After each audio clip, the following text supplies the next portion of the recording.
ಜೋಬಲ್ಲಿ ₹1 ಇರ್ತಿರ್ಲಿಲ್ಲ ಸರ್. ನೀವು ನಂಬ್ತಿರೋ ಬಿಡ್ತಿರೋ ₹2 ಇರ್ತಾ ಇರಲಿಲ್ಲ ಕಾಸು. ದೇವಸ್ಥಾನ ಮಲಗ್ತಿದ್ವಿ ಸರ್ ನಾವು. ಒಂದು ರೇನ್ ಸ್ವಲ್ಪ ಪಿಕಪ್ ಆದೆ, ಮತ್ತೆ ಪುನಃ ರಿವರ್ಸ್ ಹೊಡಿತು. ಪರ್ಸನಲ್ ಲೈಫ್ ಏನಾದರೂ ಇಶ್ಯೂನ ಇದು ಅಥವಾ ಅಷ್ಟು ವರ್ಷ ನಾವು ಹೋಳಿಗೆ ಮಾಡಿದ್ದೀನಿ, ಹೂನೆಲ್ಲ ಕಲ್ತರಾಗಿರುತ್ತೆ.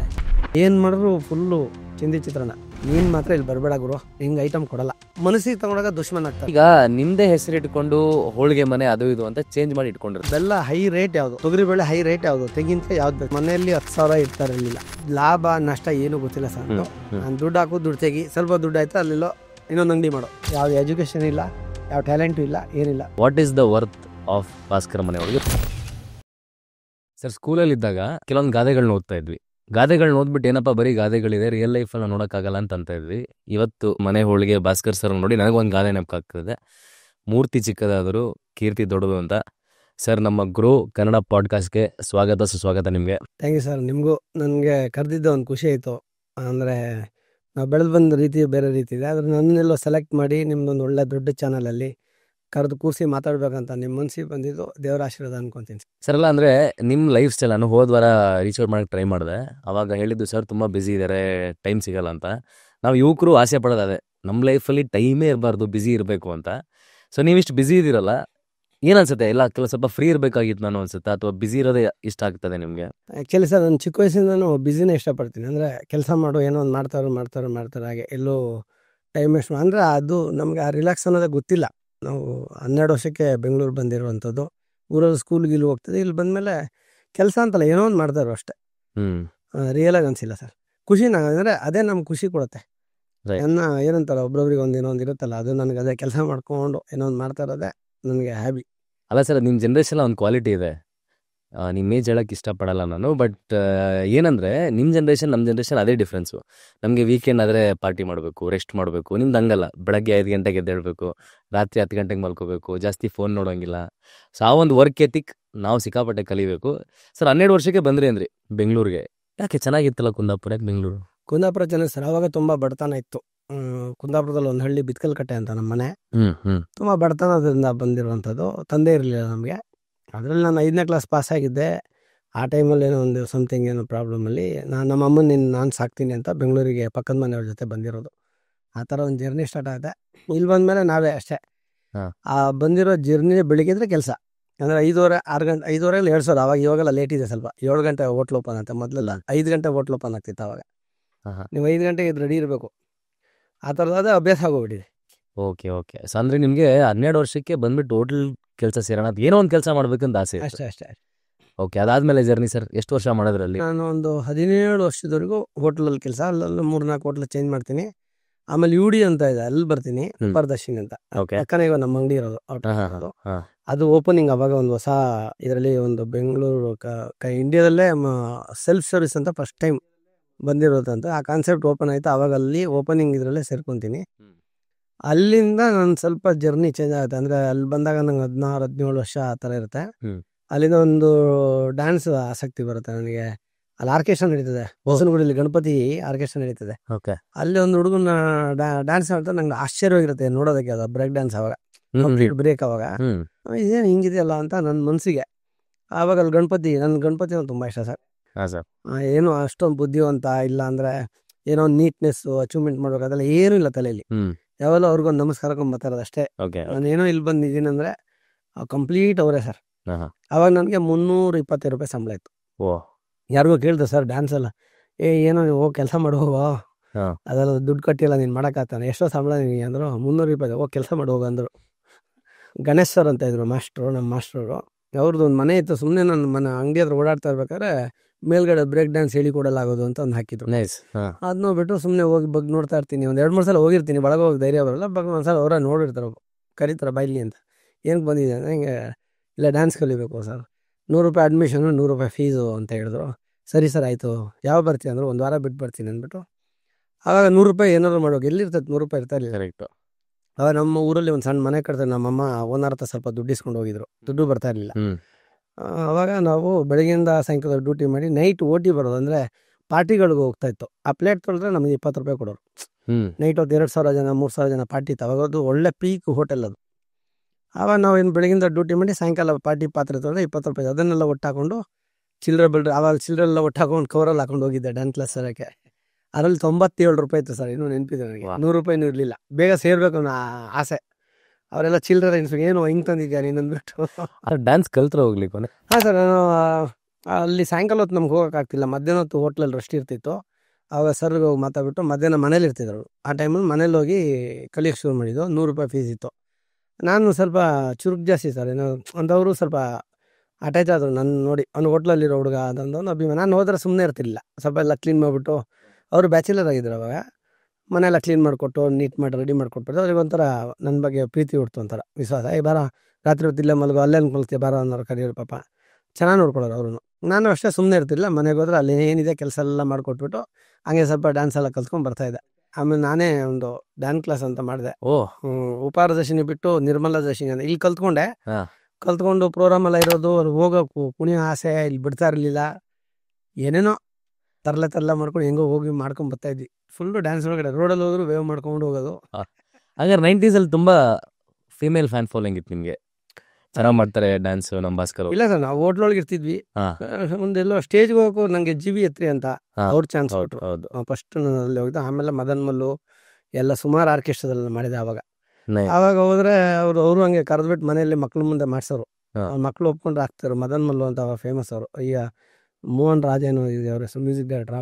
ಆವಾಗ ಹೋದಾಗ ಭವ್ಯಶ್ರೀ ಅವರೆಲ್ಲ ಅವರು ಅವಾಗ ಡ್ಯಾನ್ಸ್ ಮಾಡಿದ್ರು ಆರ್ಕೆಸ್ಟ್ರಾದಲ್ಲಿ. ಆವಾಗ ನಾನು 1-2 ಡ್ಯಾನ್ಸ್ ಮಾಡಿದ್ದೆ. ಎಷ್ಟು ಕೊಡೋರು ಸರ್ ಆರ್ಕೆಸ್ಟ್ರಾ? ಅವಾಗ ನಮ್ಗೆ 50 ರೂಪಾಯಿ ಕೊಡ್ತಾರೆ ಪರ್ ಡೇ. ಆ ಟೈಮಿಗೆ ಒಳ್ಳೆ ಅಮೌಂಟ್ ಅದು. ಒಳ್ಳೆ ಅಮೌಂಟ್ ಅಂದ್ರೆ ಡೈಲಿ ಇರ್ತಿರ್ಲಿಲ್ಲ. ನಮ್ ಡೈಲಿ ಹೋಗಕ್ಕೆ ಆಗ್ತಾ ಇರ್ಲಿಲ್ಲ. ಓಕೆ. ಇಲ್ಲಿ ಕೆಲಸ ಏನಾದ್ರು ಆಪ್ಷನ್ ಇದ್ದಾಗ ಹೋಗಿ ಮಾಡೋದು. ಇಲ್ಲಿ ಲೀವ್ ಆಗ್ಬಿಟ್ಟು ಅಲ್ಲಿ ಹೋಗ್ತಿದ್ರಿ ಡ್ಯಾನ್ಸ್ ಮಾಡಕ್ಕೆ? ಕೆಲಸ ಮಾಡ್ಕೊಂಡು ಸಾಯಂಕಾಲ ಅವ್ರಿಗೆ ಮಾಡ್ಕೊಂಡು ಹಂಗೆ ಆಮೇಲೆ ಹೋಗ್ತಿದ್ದೆ. ಓಕೆ. ಆಮೇಲೆ ಹಾಗೆ ಒಂದು ಡ್ಯಾನ್ಸ್ ಕಲಿಸ್ಬೇಕು ಅನ್ನೋದು ಬಂತು ಮನಸ್ಸಲ್ಲಿ. ನಮ್ಮ ಫ್ರೆಂಡ್ ಇಬ್ರು ಕೊರಿಯೋಗ್ರಫಿ ಮಾಡೋ ನೀನು ಹಾಗೆ ಅಂತ. ಜಿನನು ಕೋದಾಂಡ ಅಂತ ಒಂದು ಇಬ್ಬರಿದ್ದಾರೆ. ನೀನು ಮಾಡ್ತೇಕೋಣ ಹಾಗೆ ಅಂತ. ಸುಮ್ಮನೆ ನಾನೇ ಕೊರಿಯೋಗ್ರಫಿ ಮಾಡ್ಕೊತಿದ್ದೆ. ಮಾಸ್ಟರ್ ಮನೇಲಿ ನನ್ನ ಹತ್ರನೇ ಕೀ ಇರೋದು. ಅವರು ಹೊರಗಡೆ ಹೋದ್ರೆ ನನ್ನ ಹತ್ರ ಕೀ ಇರೋದು. ನಾನು ಅವ್ರ ಡ್ರೆಸ್ಗಳೆಲ್ಲ ಹಾಕೊಂಡು ಕಟ್ಕೊಂಡು, ದೊಡ್ಡ ಡ್ರೆಸ್ ಅದು, ಅವ್ರು ಬರೋ ಪ್ಯಾಂಟ್ ಎಲ್ಲ ಮುಡ್ಚಿ ಕಟ್ಕೊಂಡು ಸುಮ್ಮನೆ ದೊಡ್ಡ ಗ್ಲಾಸ್ ಇತ್ತು, ಡ್ಯಾನ್ಸ್ ಹಾಡ್ಕೊಂಡು ಇರ್ತಿದ್ದೆ. ಮ್ಯೂಸಿಕ್ ನೋಡು RX ಸೌಂಡ್ ಬಂದ್ರೆ ಆಫ್ ಮಾಡಿಬಿಟ್ಟು ಲೈಟ್ ಎಲ್ಲ ಆಫ್ ಮಾಡಿ ಮಲ್ಬಿಡ್ತಿದ್ದೆ. ಅವ್ರು ಒಳಗೆ ಬಂದ್ರೆ ಬೆವ್ರು ಆಯ್ತು, ಏನೋ ಇದು ಹಿಂಗೆ ಬೆವ್ರು ಮಾಡಿ ಇಟ್ಟಿದ್ಯಾ ಮನೆ ಅಂತ ಬೈಯೋರು. ಬಟ್ ಏನು ಹೇಳ್ತಿರ್ಲಿಲ್ಲ. ಅಷ್ಟೇ ಆ ಥರ ಎಲ್ಲ ಒಂದು ಹುಚ್ಚಲ್ಲಿ ಕಲ್ತಿದ್ದು. ಅಲ್ಲ ಸರ್, ನಾವು ಬರೀ ನೀವು ಬಿಸ್ನೆಸ್ಸು ಇಡೀ ಬೆಂಗಳೂರು ಇಡೀ ಕರ್ನಾಟಕ ಹೋಳಿಗೆ ಸೆಲ್ ಮಾಡ್ತೀರಾ ಅನ್ಕೊಂಡಿದ್ದೆ. ಈ ಸೈಡ್ ಗೊತ್ತೇ ಇರಲಿಲ್ಲ ನಿಮ್ಮದು.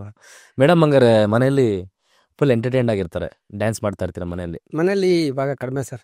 ಅವರು ನಮ್ಮ ಮಿಸಸ್ ಬಂದು ಭರತನಾಟ್ಯಂ ಟೀಚರು. ಅವರು ಭರತನಾಟ್ಯಂ ಕಲ್ತಿದ್ರು. ಹಂಗೆ ಪರಿಚಯ ಆಗಿದೆ ಡ್ಯಾನ್ಸ್ ಕ್ಲಾಸ್? ಡ್ಯಾನ್ಸಿಂದ. ಹೌದು. Love marriage sir. ನೈಸ್. ಜೋಬಲ್ಲಿ 1 ರೂಪಾಯಿ ಇರ್ತಿರ್ಲಿಲ್ಲ ಸರ್. ನೀವು ನಂಬ್ತಿರೋ ಬಿಡ್ತಿರೋ 2 ರೂಪಾಯಿ ಇರ್ತಾ ಇರಲಿಲ್ಲ ಕಾಸು. ನಾವು ಅವಲ್ಲೇ ಒಂದು ಆರ್ಕೆಸ್ಟ್ರಾ ಎಲ್ಲ ಬುಕ್ ಮಾಡ್ಕೊಂಡು, ಒಂದು ಟೀಮ್ ರೆಡಿ ಮಾಡ್ಕೊಂಡು, ಒಂದು ಬಸ್ ಬುಕ್ ಮಾಡ್ಕೊಂಡು ಅಲ್ಲೋಗಿ ಶೋ ಎಲ್ಲ ಮಾಡೋ. ಅವಾಗೇನು ನಮ್ಮ ಮಿಸ್ಸಸ್ ಕರ್ಕೊಂಡಿದ್ದು ಉಡುಪಿಲಿ ಒಂದು ಶೋ ಇತ್ತು. ಆವಾಗ ಬಂದ ಎಲ್ಲ ಟೀಮ್ ಒಂದು 30 ಜನ ಕರ್ಕೊಂಡೋಗಿ ಅಲ್ಲಿ ಶೂಟ್ ಎಲ್ಲ ಮಾಡ್ಕೊಂಡು ಅವ್ರು ವಾಪಸ್ ಕಳ್ಸೋಕೆ ದುಡ್ಡಿಲ್ಲದೆ 1 ವಾರ ನಾವು ಅಲ್ಲೇ, ಯಾರ ಹತ್ರ 1 ರೂಪಾಯಿ ಇಲ್ಲ. ಆವಾಗ ಫೋನು ಇಲ್ಲ. ಹೋಟ್ಲಲ್ಲಿ ಕೆಲಸ ಮಾಡ್ತೀರಾ, ಡ್ಯಾನ್ಸ್ ಕ್ಲಾಸ್ ಶುರು ಮಾಡ್ತೀರಾ, ಬಿಸ್ನೆಸ್ ಹೋಳಿಗೆ ಬರ್ಬೇಕಂತ ಹೆಂಗೆ ಅನಿಸ್ತು? ಯಾವಾಗ ಬಂದ್ರಿ ಸರ್? ಅವಾಗ ನಮಗೊಂದು 600-700 ರೂಪಾಯಿ ಸಂಬಳ ಇತ್ತು. ಕ್ಲಾಸಲ್ಲಿ ದುಡ್ಡು ಗಿಡ್ಡು ಅದೆಲ್ಲ ಗೊತ್ತಿಲ್ಲ ನನಗೆ. ಆ ದುಡ್ಡು ಸಂಪಾದನೆ ಮಾಡಬೇಕು, ಉಳಿಸ್ಬೇಕು, ಏನು ಗೊತ್ತಿಲ್ಲ. ಸುಮ್ಮನೆ ಏನೋ ಒಂದು ಮಾಡಿ ಬರ್ತಾ ಇರಬೇಕು. ಹಂಗೆ ಬಂದು ಅಲ್ಲಿ ನಮ್ಮ ಹೋಟ್ಲ್ ಪಕ್ಕದವರು ಶೃಂಗೇರಿ ವೇಣುಗೋಪಾಲ್ ಅಂತ ಇದ್ರು. ಅವರು ಹೋಳಿಗೆ ಮಾಡೋರು. ಅವರು ಬೆಳಿಗ್ಗೆ 5:30 ಅಲ್ಲಿ ರೆಡಿ ಮಾಡಿ ಇಲ್ಲಿ ಕಾಫಿ ಕುಡಿಯೋಕೆ ಬರೋರು. ನಾನು ಕಾಫಿ ಬಟ್ಟ ಅವಾಗ ಇಲ್ಲಿ ನಿರ್ಮಲಾ ಕ್ಲೀನರ್ ಆಗಿದೆ. 4 ವರ್ಷ ಆದಮೇಲೆ ಕೌಂಟ್ರು ಕಾಫಿ ಎಲ್ಲ ಕಲ್ತ್ಕೊಂಡಿದ್ದೆ. ಇಲ್ಲಿ ಡ್ಯಾನ್ಸಿಂದ ಬಿಟ್ಬಿಟ್ಟು ಇಲ್ಲಿ ಬಂದು ಸೇರಿಕೊಂಡು ಇಲ್ಲಿ ಕಾಫಿ ಮೈನ್ ಮಾಸ್ಟರ್ ಆಗಿದ್ದೆ. ಆವಾಗ ಬೆಳಿಗ್ಗೆ ಅವರು 5:30-6 ಗಂಟೆ ಕಾಫಿ ಕುಡಿಯೋಕೆ ಬರೋರು. ಆವಾಗ ಶೃಂಗೇರಿ ಅವರಲ್ಲ, ನಮ್ಮದು ಕುಂದಾಪುರ ಅಲ್ಲ, ಎಂತ ಮರ ಮಾತಾಡೋರು. ಆವಾಗ ಮಧ್ಯಾಹ್ನ ರೆಸ್ಟ್ ಇದ್ದಾಗ ಅಲ್ಲೇ ಪಕ್ಕದಲ್ಲೇ ಇದ್ರು ಅವರು. ಸರಿ ಬಾ ಹಂಗೆ ಬಂದು ನಾವು ರೆಸ್ಟ್ ಇದ್ದಾಗ ಅಲ್ಲಿ ಹೋಗ್ತಿದ್ದೆ. ನನಗೆ ಒಂದೇನು ಪ್ಲಸ್ ಪಾಯಿಂಟ್ ಅಂದರೆ ಸರ್, ಅಲ್ಲಿ ಹೋದಾಗ ಸುಮ್ಮನೆ ಇರ್ತಿರ್ಲಿಲ್ಲ. ಐಟನ್ನು ಕಟ್ ಮಾಡೋದು, ಅವ್ರ ಜೊತೆ ಕಡ್ಡಿ ಹಿಡ್ಕೊಂಡು ಹೋಳಿಗೆ ಎತ್ತೋದು, ಇದೆಲ್ಲ ಮಾಡ್ತಾಯಿದ್ದೆ. ನನಗೆ ಅದೊಂದು ಆಸಕ್ತಿ, ಅದೇನೋ ಗೊತ್ತಿಲ್ಲ, ಅದು ಹಂಗೆ ಬಂದುಬಿಟ್ಟಿದೆ. ಸುಮ್ಮನೆ ಇರೋಕೆ ಆಗೋದೇ ಇಲ್ಲ. ಅವರು ನೋಡಿದ್ರೆ ಒಂದಿನ ನೀನು ಇಲ್ಲ ಕೆಲಸಕ್ಕೆ ಬಂದುಬಿಡು ಹಾಗೆ ಹೀಗೆ ಅಂತ ಒಂದು ಮಾತುಕತೆ ಆಗುತ್ತೆ. ಸರಿ, ನಾನು ಅಷ್ಟೊತ್ತಿಗೆ ಇಲ್ಲೇನು ಕೆಲಸ ಮಾಡೋದು ಅಂದ್ಬಿಟ್ಟು ಆ ಗ್ಯಾಪಲ್ಲಿ ಒಂದು ವಡೆ ಬಜ್ಜಿ ಮಾಡೋದೆಲ್ಲ ಮಾಡಿದೆ. ಅದಾಗಿಲ್ಲ, ಮತ್ತೆ ಪುನಃ ಹೋಟ್ಲಿಗೆ ಸೇರಿಕೊಂಡೆ. ಆಮೇಲೆ ಕಾಫಿ ಟೀ ಗಾಡಿ ಮಾಡಿದ್ದೆ ಫುಟ್ಪಾತಲ್ಲಿ, ಮಾಗಡಿ ರೋಡಲ್ಲಿ. ಬೆಳಿಗ್ಗೆ 3 ಗಂಟೆಗೆ ಎದ್ದು ಕಾಫಿ ಹಾಕೋದು. ಅಂದ್ರೆ ಮಾರ್ಕೆಟ್ ಇತ್ತಲ್ಲಿ, ಹೆಸರೇನಿಲ್ಲ, ಸುಮ್ಮನೆ ಒಂದು ಗಾಡಿ ಅವೆಲ್ಲ ಶೋಗಿ ಇರಲಿಲ್ಲ. 3 ಚಕ್ರದ ಗಾಡಿ, ತರಕಾರಿ ಮಾಡ್ತಾರಲ್ಲ ಆ ಥರ ಗಾಡಿ ಮೇಲೆ ಕಾಫಿ ಹಾಕೋದು. ಬೆಳಿಗ್ಗೆ 3ರಿಂದ 10 ಗಂಟೆವರೆಗೆ ಕಾಫಿ ಹಾಕ್ತಿದ್ವಿ. ಆಮೇಲೆ ಬೇರೆ ಏನಾದ್ರು ಕೆಲಸಗಳು ಮಾಡ್ಕೊಂಡು ಆ ಥರ ಸಣ್ಣದೇ. ಅವಾಗ ಅಷ್ಟು ದುಡ್ಡು ಇರ್ತಿರ್ಲಿಲ್ಲ ಸರ್. ಅವಾಗ 150 ರೂಪಾಯಿ ವ್ಯಾಪಾರ ಮಾಡಿದ್ರೆ ದೊಡ್ಡ ವ್ಯಾಪಾರ ಅದು ಅವಾಗ. ಆಮೇಲೆ ಅದು ಯಾಕೋ ಆ ಗಾಡಿನ ಯಾರೋ ಕಳ್ತನ ಮಾಡ್ಕೊಂಡು ಹೋಗ್ಬಿಟ್ಟು ನೈಟ್ ದೇವಸ್ಥಾನ ಮಲಗ್ತಿದ್ವಿ ಸರ್. ಅವಾಗ ರೂಮೆಲ್ಲ ಮಾಡಿದ್ರೆ ದುಡ್ಡಿಲ್ಲ. ಅದಕ್ಕೆ ಗಾಡಿ ಬೆಳಿಗ್ಗೆ ಹೊತ್ತೆಲ್ಲ ಹಾಕೋದು. ಅಲ್ಲೊಂದು ಗಣಪತಿ ದೇವಸ್ಥಾನ ಇದೆ ಸರ್, ರಾತ್ರಿ ಹೊತ್ತು ಅಲ್ಲೇ ನಾಯಿಗಳೆಲ್ಲ ಮಲಗೋದು, ಭಿಕ್ಷುಕರೆಲ್ಲ ಅಲ್ಲೇ ಇರೋರು. ನಾವು ರೂಮೆಲ್ಲ ಮಾಡೋಕ್ಕೆ ಕಾಸು ಬೇಕು, ಬಾಡಿಗೆ ಅದಷ್ಟೆಲ್ಲ ಟ್ಯಾಲೆಂಟು ಇಲ್ಲ, ಅದು ಬೇಕನ್ನಿಸ್ತು ಇಲ್ಲ. ಸರಿ, ಆ ಸಂದರ್ಭಕ್ಕೆ ವ್ಯವಸ್ಥೆನ ದೇವಸ್ಥಾನದಲ್ಲಿ ಹೋಗಿ ಮಲಗೋದು, ಬೆಳಿಗ್ಗೆ ಇದು ಕಾಫಿ ಟೀ ಹಾಕೋದು, 10 ಗಂಟೆ ಮೇಲೆ ಅಲ್ಲಿ ಯಾವುದು ಸಿನಿಮಾ ನೋಡೋದು. ಆಮೇಲೆ ಅದೆಲ್ಲ ಮಾಡಿದೆ ಸರ್. ವಡಾ ಬಜ್ಜಿ ಅಂಗಡಿ, ಬೀಡ ಅಂಗಡಿ, ನಮ್ಮ ಬಸವರಾಜಣ್ಣ ಅಂತ ಇದ್ರು, ಅವರು ಸಪೋರ್ಟ್ ಮಾಡೋರು ಬೀಡ ಅಂಗಡಿ ಮಾಡೋಕ್ಕೆ. ಯಾವುದೂ ನಂಗೆ ಕೈಗೆ ಹತ್ತಿಲ್ಲ, ನಾನು ಬಿಡ್ತಿಲ್ಲ. ಒಂದು ಲಾಸ್ ಆಯ್ತಾ ಬಿಡು, ಮತ್ತೊಂದು ವರ್ಷ ಕೆಲಸ ಮಾಡು. ಇನ್ನೊಂದು ಸಣ್ಣದು ಅಂದರೆ ಹೆವಿ ಬಂಡವಾಳ ಏನಿಲ್ಲ ಅವಾಗೆಲ್ಲ, 5,000 10,000 ಆ ಥರದ್ದು, ಅದು ದೊಡ್ಡ ಅಮೌಂಟೇ. ಬಟ್ ಅಲ್ಲಿ ಇಲ್ಲಿ ಏನೋ ಮಾಡ್ತಾಯಿದ್ದೆ. ಹಾಗೆ ಕರ್ಜಿಗೆ ಎಲ್ಲ ಮಾಡ್ತಾಯಿದ್ದೆ, ಬೋಂಡಾ ಬಜ್ಜಿ ಮಾಡ್ತಿದ್ದೆ, ಪಕೋಡಗಳು ಮಾಡಿ ಸ್ಟೋರ್ಗಳಿಗೆ ಕೊಡ್ತಾಯಿದ್ದೆ. VB ಬೇಕ್ರಿಯಿಂದ ಬ್ರೆಡ್ ತೊಗೊಂಡೋಗಿ 4 ಲಾಭಕ್ಕೆ ಎಲ್ಲ ಅಂಗಡಿ ಸಪ್ಲೈ ಮಾಡ್ತಿದ್ದೆ. ಬೇರೆ ಬೇರೆ ಸಣ್ಣ ಪುಟ್ಟ ಬೇಕ್ರಿಗೆಲ್ಲ VB ಬೇಕ್ರಿ ಬ್ರೆಡ್ ಇಟ್ಟಿದ್ದು ಅಂತ ಬೋರ್ಡ್ ಹಾಕೊಳ್ಳೋರು, ನಾನು ಸಪ್ಲೈ ಕೊಡ್ತಿದ್ದೆ. ಅದು ನಾನೇ ಐಡಿಯಾ ಕೊಟ್ಬಿಟ್ಟು ನಾನು 4 ಇಟ್ಕೊಂಡು ಸೈಕಲಲ್ಲಿ ಸಪ್ಲೈ ಮಾಡ್ಕೊಂಬರೋದು. ಆಮೇಲೆ ಹಾಲು ಸಪ್ಲೈ ಮಾಡೋಕ್ಕೆ ಶುರು ಮಾಡಿದೆ. ಯಾವುದು ಅಷ್ಟೊಂದು ನನಗೆ ಸಪೋರ್ಟೇ ಮಾಡಿಲ್ಲ. ಪಾನಿಪುರಿಗೆ ಅಂಗಡಿ ಹಾಕಿದೆ, ಎಲ್ಲೋದ್ರು ಏನು ಮಾಡಿದ್ರು ಒಂದು ಕಡೆ ಸ್ಟ್ಯಾಂಡ್ ಆಗೋಕ್ಕಾಗ್ತಿಲ್ಲ, ತಲೆ ಕೆಡ್ಸ್ಕೊತಾ ಇರಲಿಲ್ಲ. ಅಷ್ಟೊಂದು ದುಡ್ಡು ಬೇಕು, ದುಡ್ಡು ಉಳಿಸ್ಬೇಕು, ದುಡ್ಡು ಹೋಯ್ತು ಇದೆಲ್ಲ ಗೊತ್ತಿಲ್ಲ, ತಲೆ ಅಷ್ಟೊಂದು ಬಿಸಿ ಮಾಡ್ಕೊಳ್ಳಲ್ಲ, ಆ ಥರ ಬಂದಿದ್ದು. ಹಾಗೆ ಅಲ್ಲಿಂದ ಹೋಳಿಗೆ ಬಂತು, ಅಲ್ಲಿ ಹೋಳಿಗೆ ಪರಿಚಯ ಆದರು. ಹೋಳಿಗೆ ಹೋದೆ, ಹಿಟ್ಟೆಲ್ಲ ಕಲಿಸ್ಬಿಟ್ಟಿದ್ದಾರೆ. ಸರಿ, ಒಬ್ಬನೇ ಕೂತ್ಕೊಂಡು ಮಾಡಿದೆ. ಆವಾಗ ನಾನು ರೆಡಿ ಆಗ್ತಾ ಇದ್ದೆ. ಆವತ್ತು ಅವ್ರು ಏನು ಪರವಾಗಿಲ್ಲ ಕಣ, ನಾನು 300 ಒಳಗೆ ನಾನು ಒಬ್ಬನೇ ಮಾಡಿಬಿಟ್ಟಿದ್ದೆ, ಹಿಂಗೂ ಅಡ್ಜಸ್ಟ್ ಮಾಡ್ಕೊಂಡು. ಅವ್ರಿಗೂ ಖುಷಿ ಆಯಿತು, ಅವರು ಚೂರು ಸಂಬಳನೂ ಜಾಸ್ತಿ ಮಾಡಿದ್ರು. ಆಮೇಲೆ ನಾವು ಅಲ್ಲಿಂದ ಹೋಳಿಗೆ ಪ್ಯಾಕ್ ಮಾಡಿ ಅವ್ರು ಬೇರೆ ಕಡೆ ಸಪ್ಲೈ ಮಾಡಿದ್ರು. ನಾನು ಒಂದು 10 ಪ್ಯಾಕೆಟ್ ಇಟ್ಕೊಂಡು 1-2 ಅಂಗಡಿ ಕೊಡೋಕೆ ಶುರು ಮಾಡಿದೆ. ₹1 ಲಾಭ ಇರ್ತಿತ್ತು. ಬೆಳಗಿನಿಂದ ಸಾಯಂಕಾಲದವರೆಗೂ ಹೋಳಿಗೆ ಮಾಡ್ತಿದ್ದೆ. ಸಾಯಂಕಾಲ 6 ಗಂಟೆಗೆ ನಾನೊಂದು 50 ಪ್ಯಾಕೆಟ್ ಹೋಳಿಗೆ ಹೋದ. ಆಮೇಲೆ ಅವಾಗ ಚಿಪ್ಸ್ ಅಂಗಡಿಗಳೆಲ್ಲ ರೆಡಿ ಆಗ್ತಾಯಿತ್ತು. ಆ ರೋಡಲ್ಲಿ ನಡ್ಕೊಂಡು ಬ್ಯಾಗ್ ಹಾಕೊಂಡು 5 ಪ್ಯಾಕೆಟ್ ಮಾರ್ಕೊಂಡು ಹೋಗ್ತಾಯಿದ್ದೆ. ನಂಗೆ ₹5 ಸಿಗೋದು, ಖುಷಿ. ಹ್ಯಾಪಿ. ಆ ಥರ ಹೋಳಿಗೆಯಿಂದ ಸ್ಟಾರ್ಟ್ ಆಗುತ್ತೆ. ಓಕೆ, ಇದೊಂದು ಎಷ್ಟು ವರ್ಷ ಮಾಡಿರಿ ಸರ್ ನೀವು? 3-4 ವರ್ಷ ಹೋಳಿಗೆ ಕೆಲಸ ಮಾಡ್ಕೊಂಡಿದ್ದೆ ಬೇರೆ ಕಡೆ. ಓಕೆ. ಆಮೇಲೆ ಅಲ್ಲಿ ಬಿಟ್ಟು ರಾಘವೇಂದ್ರ ಆಯ್ತು, ಅಲ್ಲೋಗಿ ಕೆಲ್ಸಕ್ಕೆ ಸೇರ್ಕೊತೀನಿ. ಅಲ್ಲಿ ಅದೇ ಸೇಮ್ ಸಪ್ಲೈ ಎಲ್ಲ ಮಾಡ್ಕೊಂಡು ಹಂಗೆ ಮಾಡ್ತಿದ್ದೆ. ಸ್ವಲ್ಪ ಆರ್ಡರ್ಗಳು ಪಿಕಪ್ ಆಗಿತ್ತು. ಅವರು ನಮ್ಮ ಬಾಸ್ ಅವ್ರಿಗೆ ಆವಾಗ ಹೇಳ್ತಾರೆ, ನೀನೇ ಒಂದು ಮಾಡೋ ಚಿಕ್ಕದಾಗಿ ಆಗುತ್ತೆ ನಿನ್ನ ಹತ್ರ ಅಂತ ಅವರು ಸಪೋರ್ಟ್ ಮಾಡ್ತಾರೆ. ಅಲ್ಲಿಂದ ಹೋಳಿಗೆ ಸ್ಟಾರ್ಟ್ ಆಗುತ್ತೆ. ಓಕೆ, ನಿಮ್ಮ ಮೊದಲನೇ ಅಂಗಡಿ ಎಷ್ಟು ಇನ್ವೆಸ್ಟ್ಮೆಂಟ್ ಹಾಕಿ ಶುರು ಮಾಡಿದ್ರಿ? ಯಾವ ಏರಿಯಾದಲ್ಲಿ ಶುರು ಮಾಡಿದ್ರಿ ಸರ್? ಆವಾಗ ಚಿಕ್ಕದ ಮನೆಯಲ್ಲೇ ಮಾಡ್ತಾ ಇದ್ದು. ಅವಾಗ ಫಸ್ಟ್ ಶುರು ಮಾಡಿದಾಗ ₹5,000.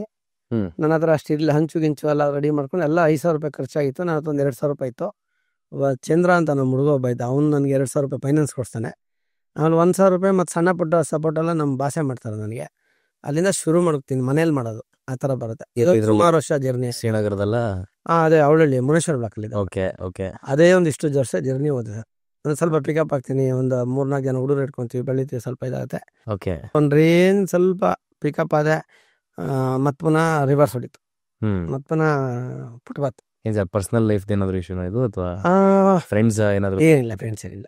ಫ್ರೆಂಡ್ಸ್ ಅಂದರೆ ನನಗೆ ಜಾಸ್ತಿ ಫ್ರೆಂಡ್ಸು ಕಡಿಮೆ. ಇರೋದ್ರಲ್ಲಿ ಎಲ್ಲ ಒಳ್ಳೆಯವರೇ ಇದ್ದಾರೆ ಇವತ್ತಿಗೂ ಅಷ್ಟೇ. ರೈಟ್. ಆ ಥರ ಬೆಳೆದು ಬಂದಿದ್ದು. ಪರ್ಸನಲ್ ಲೈಫಲ್ಲಿ ಪ್ರಾಬ್ಲಮ್ ಇತ್ತು, ಟೈಮ್ ಸರ್.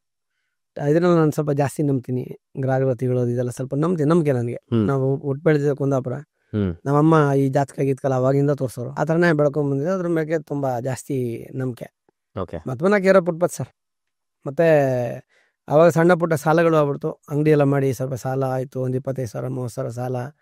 ಲಾಸ್ಟಿಗೆ ಅದರ ಬದುಕಕ್ಕೆ ಆಗಿಲ್ಲ. ಅವಾಗ ಏನು ಮಾಡಿದ್ರು ಫುಲ್ಲು ಚಿತ್ರಣ. ನಾವು ಬಿಡಲ್ಲ, ಅದು ನನ್ನನ್ನು ಬಿಡಲ್ಲ. ಒಂದು 25,000-30,000 ಸಾಲ ಇತ್ತು, ಸಣ್ಣದು ಸರ್.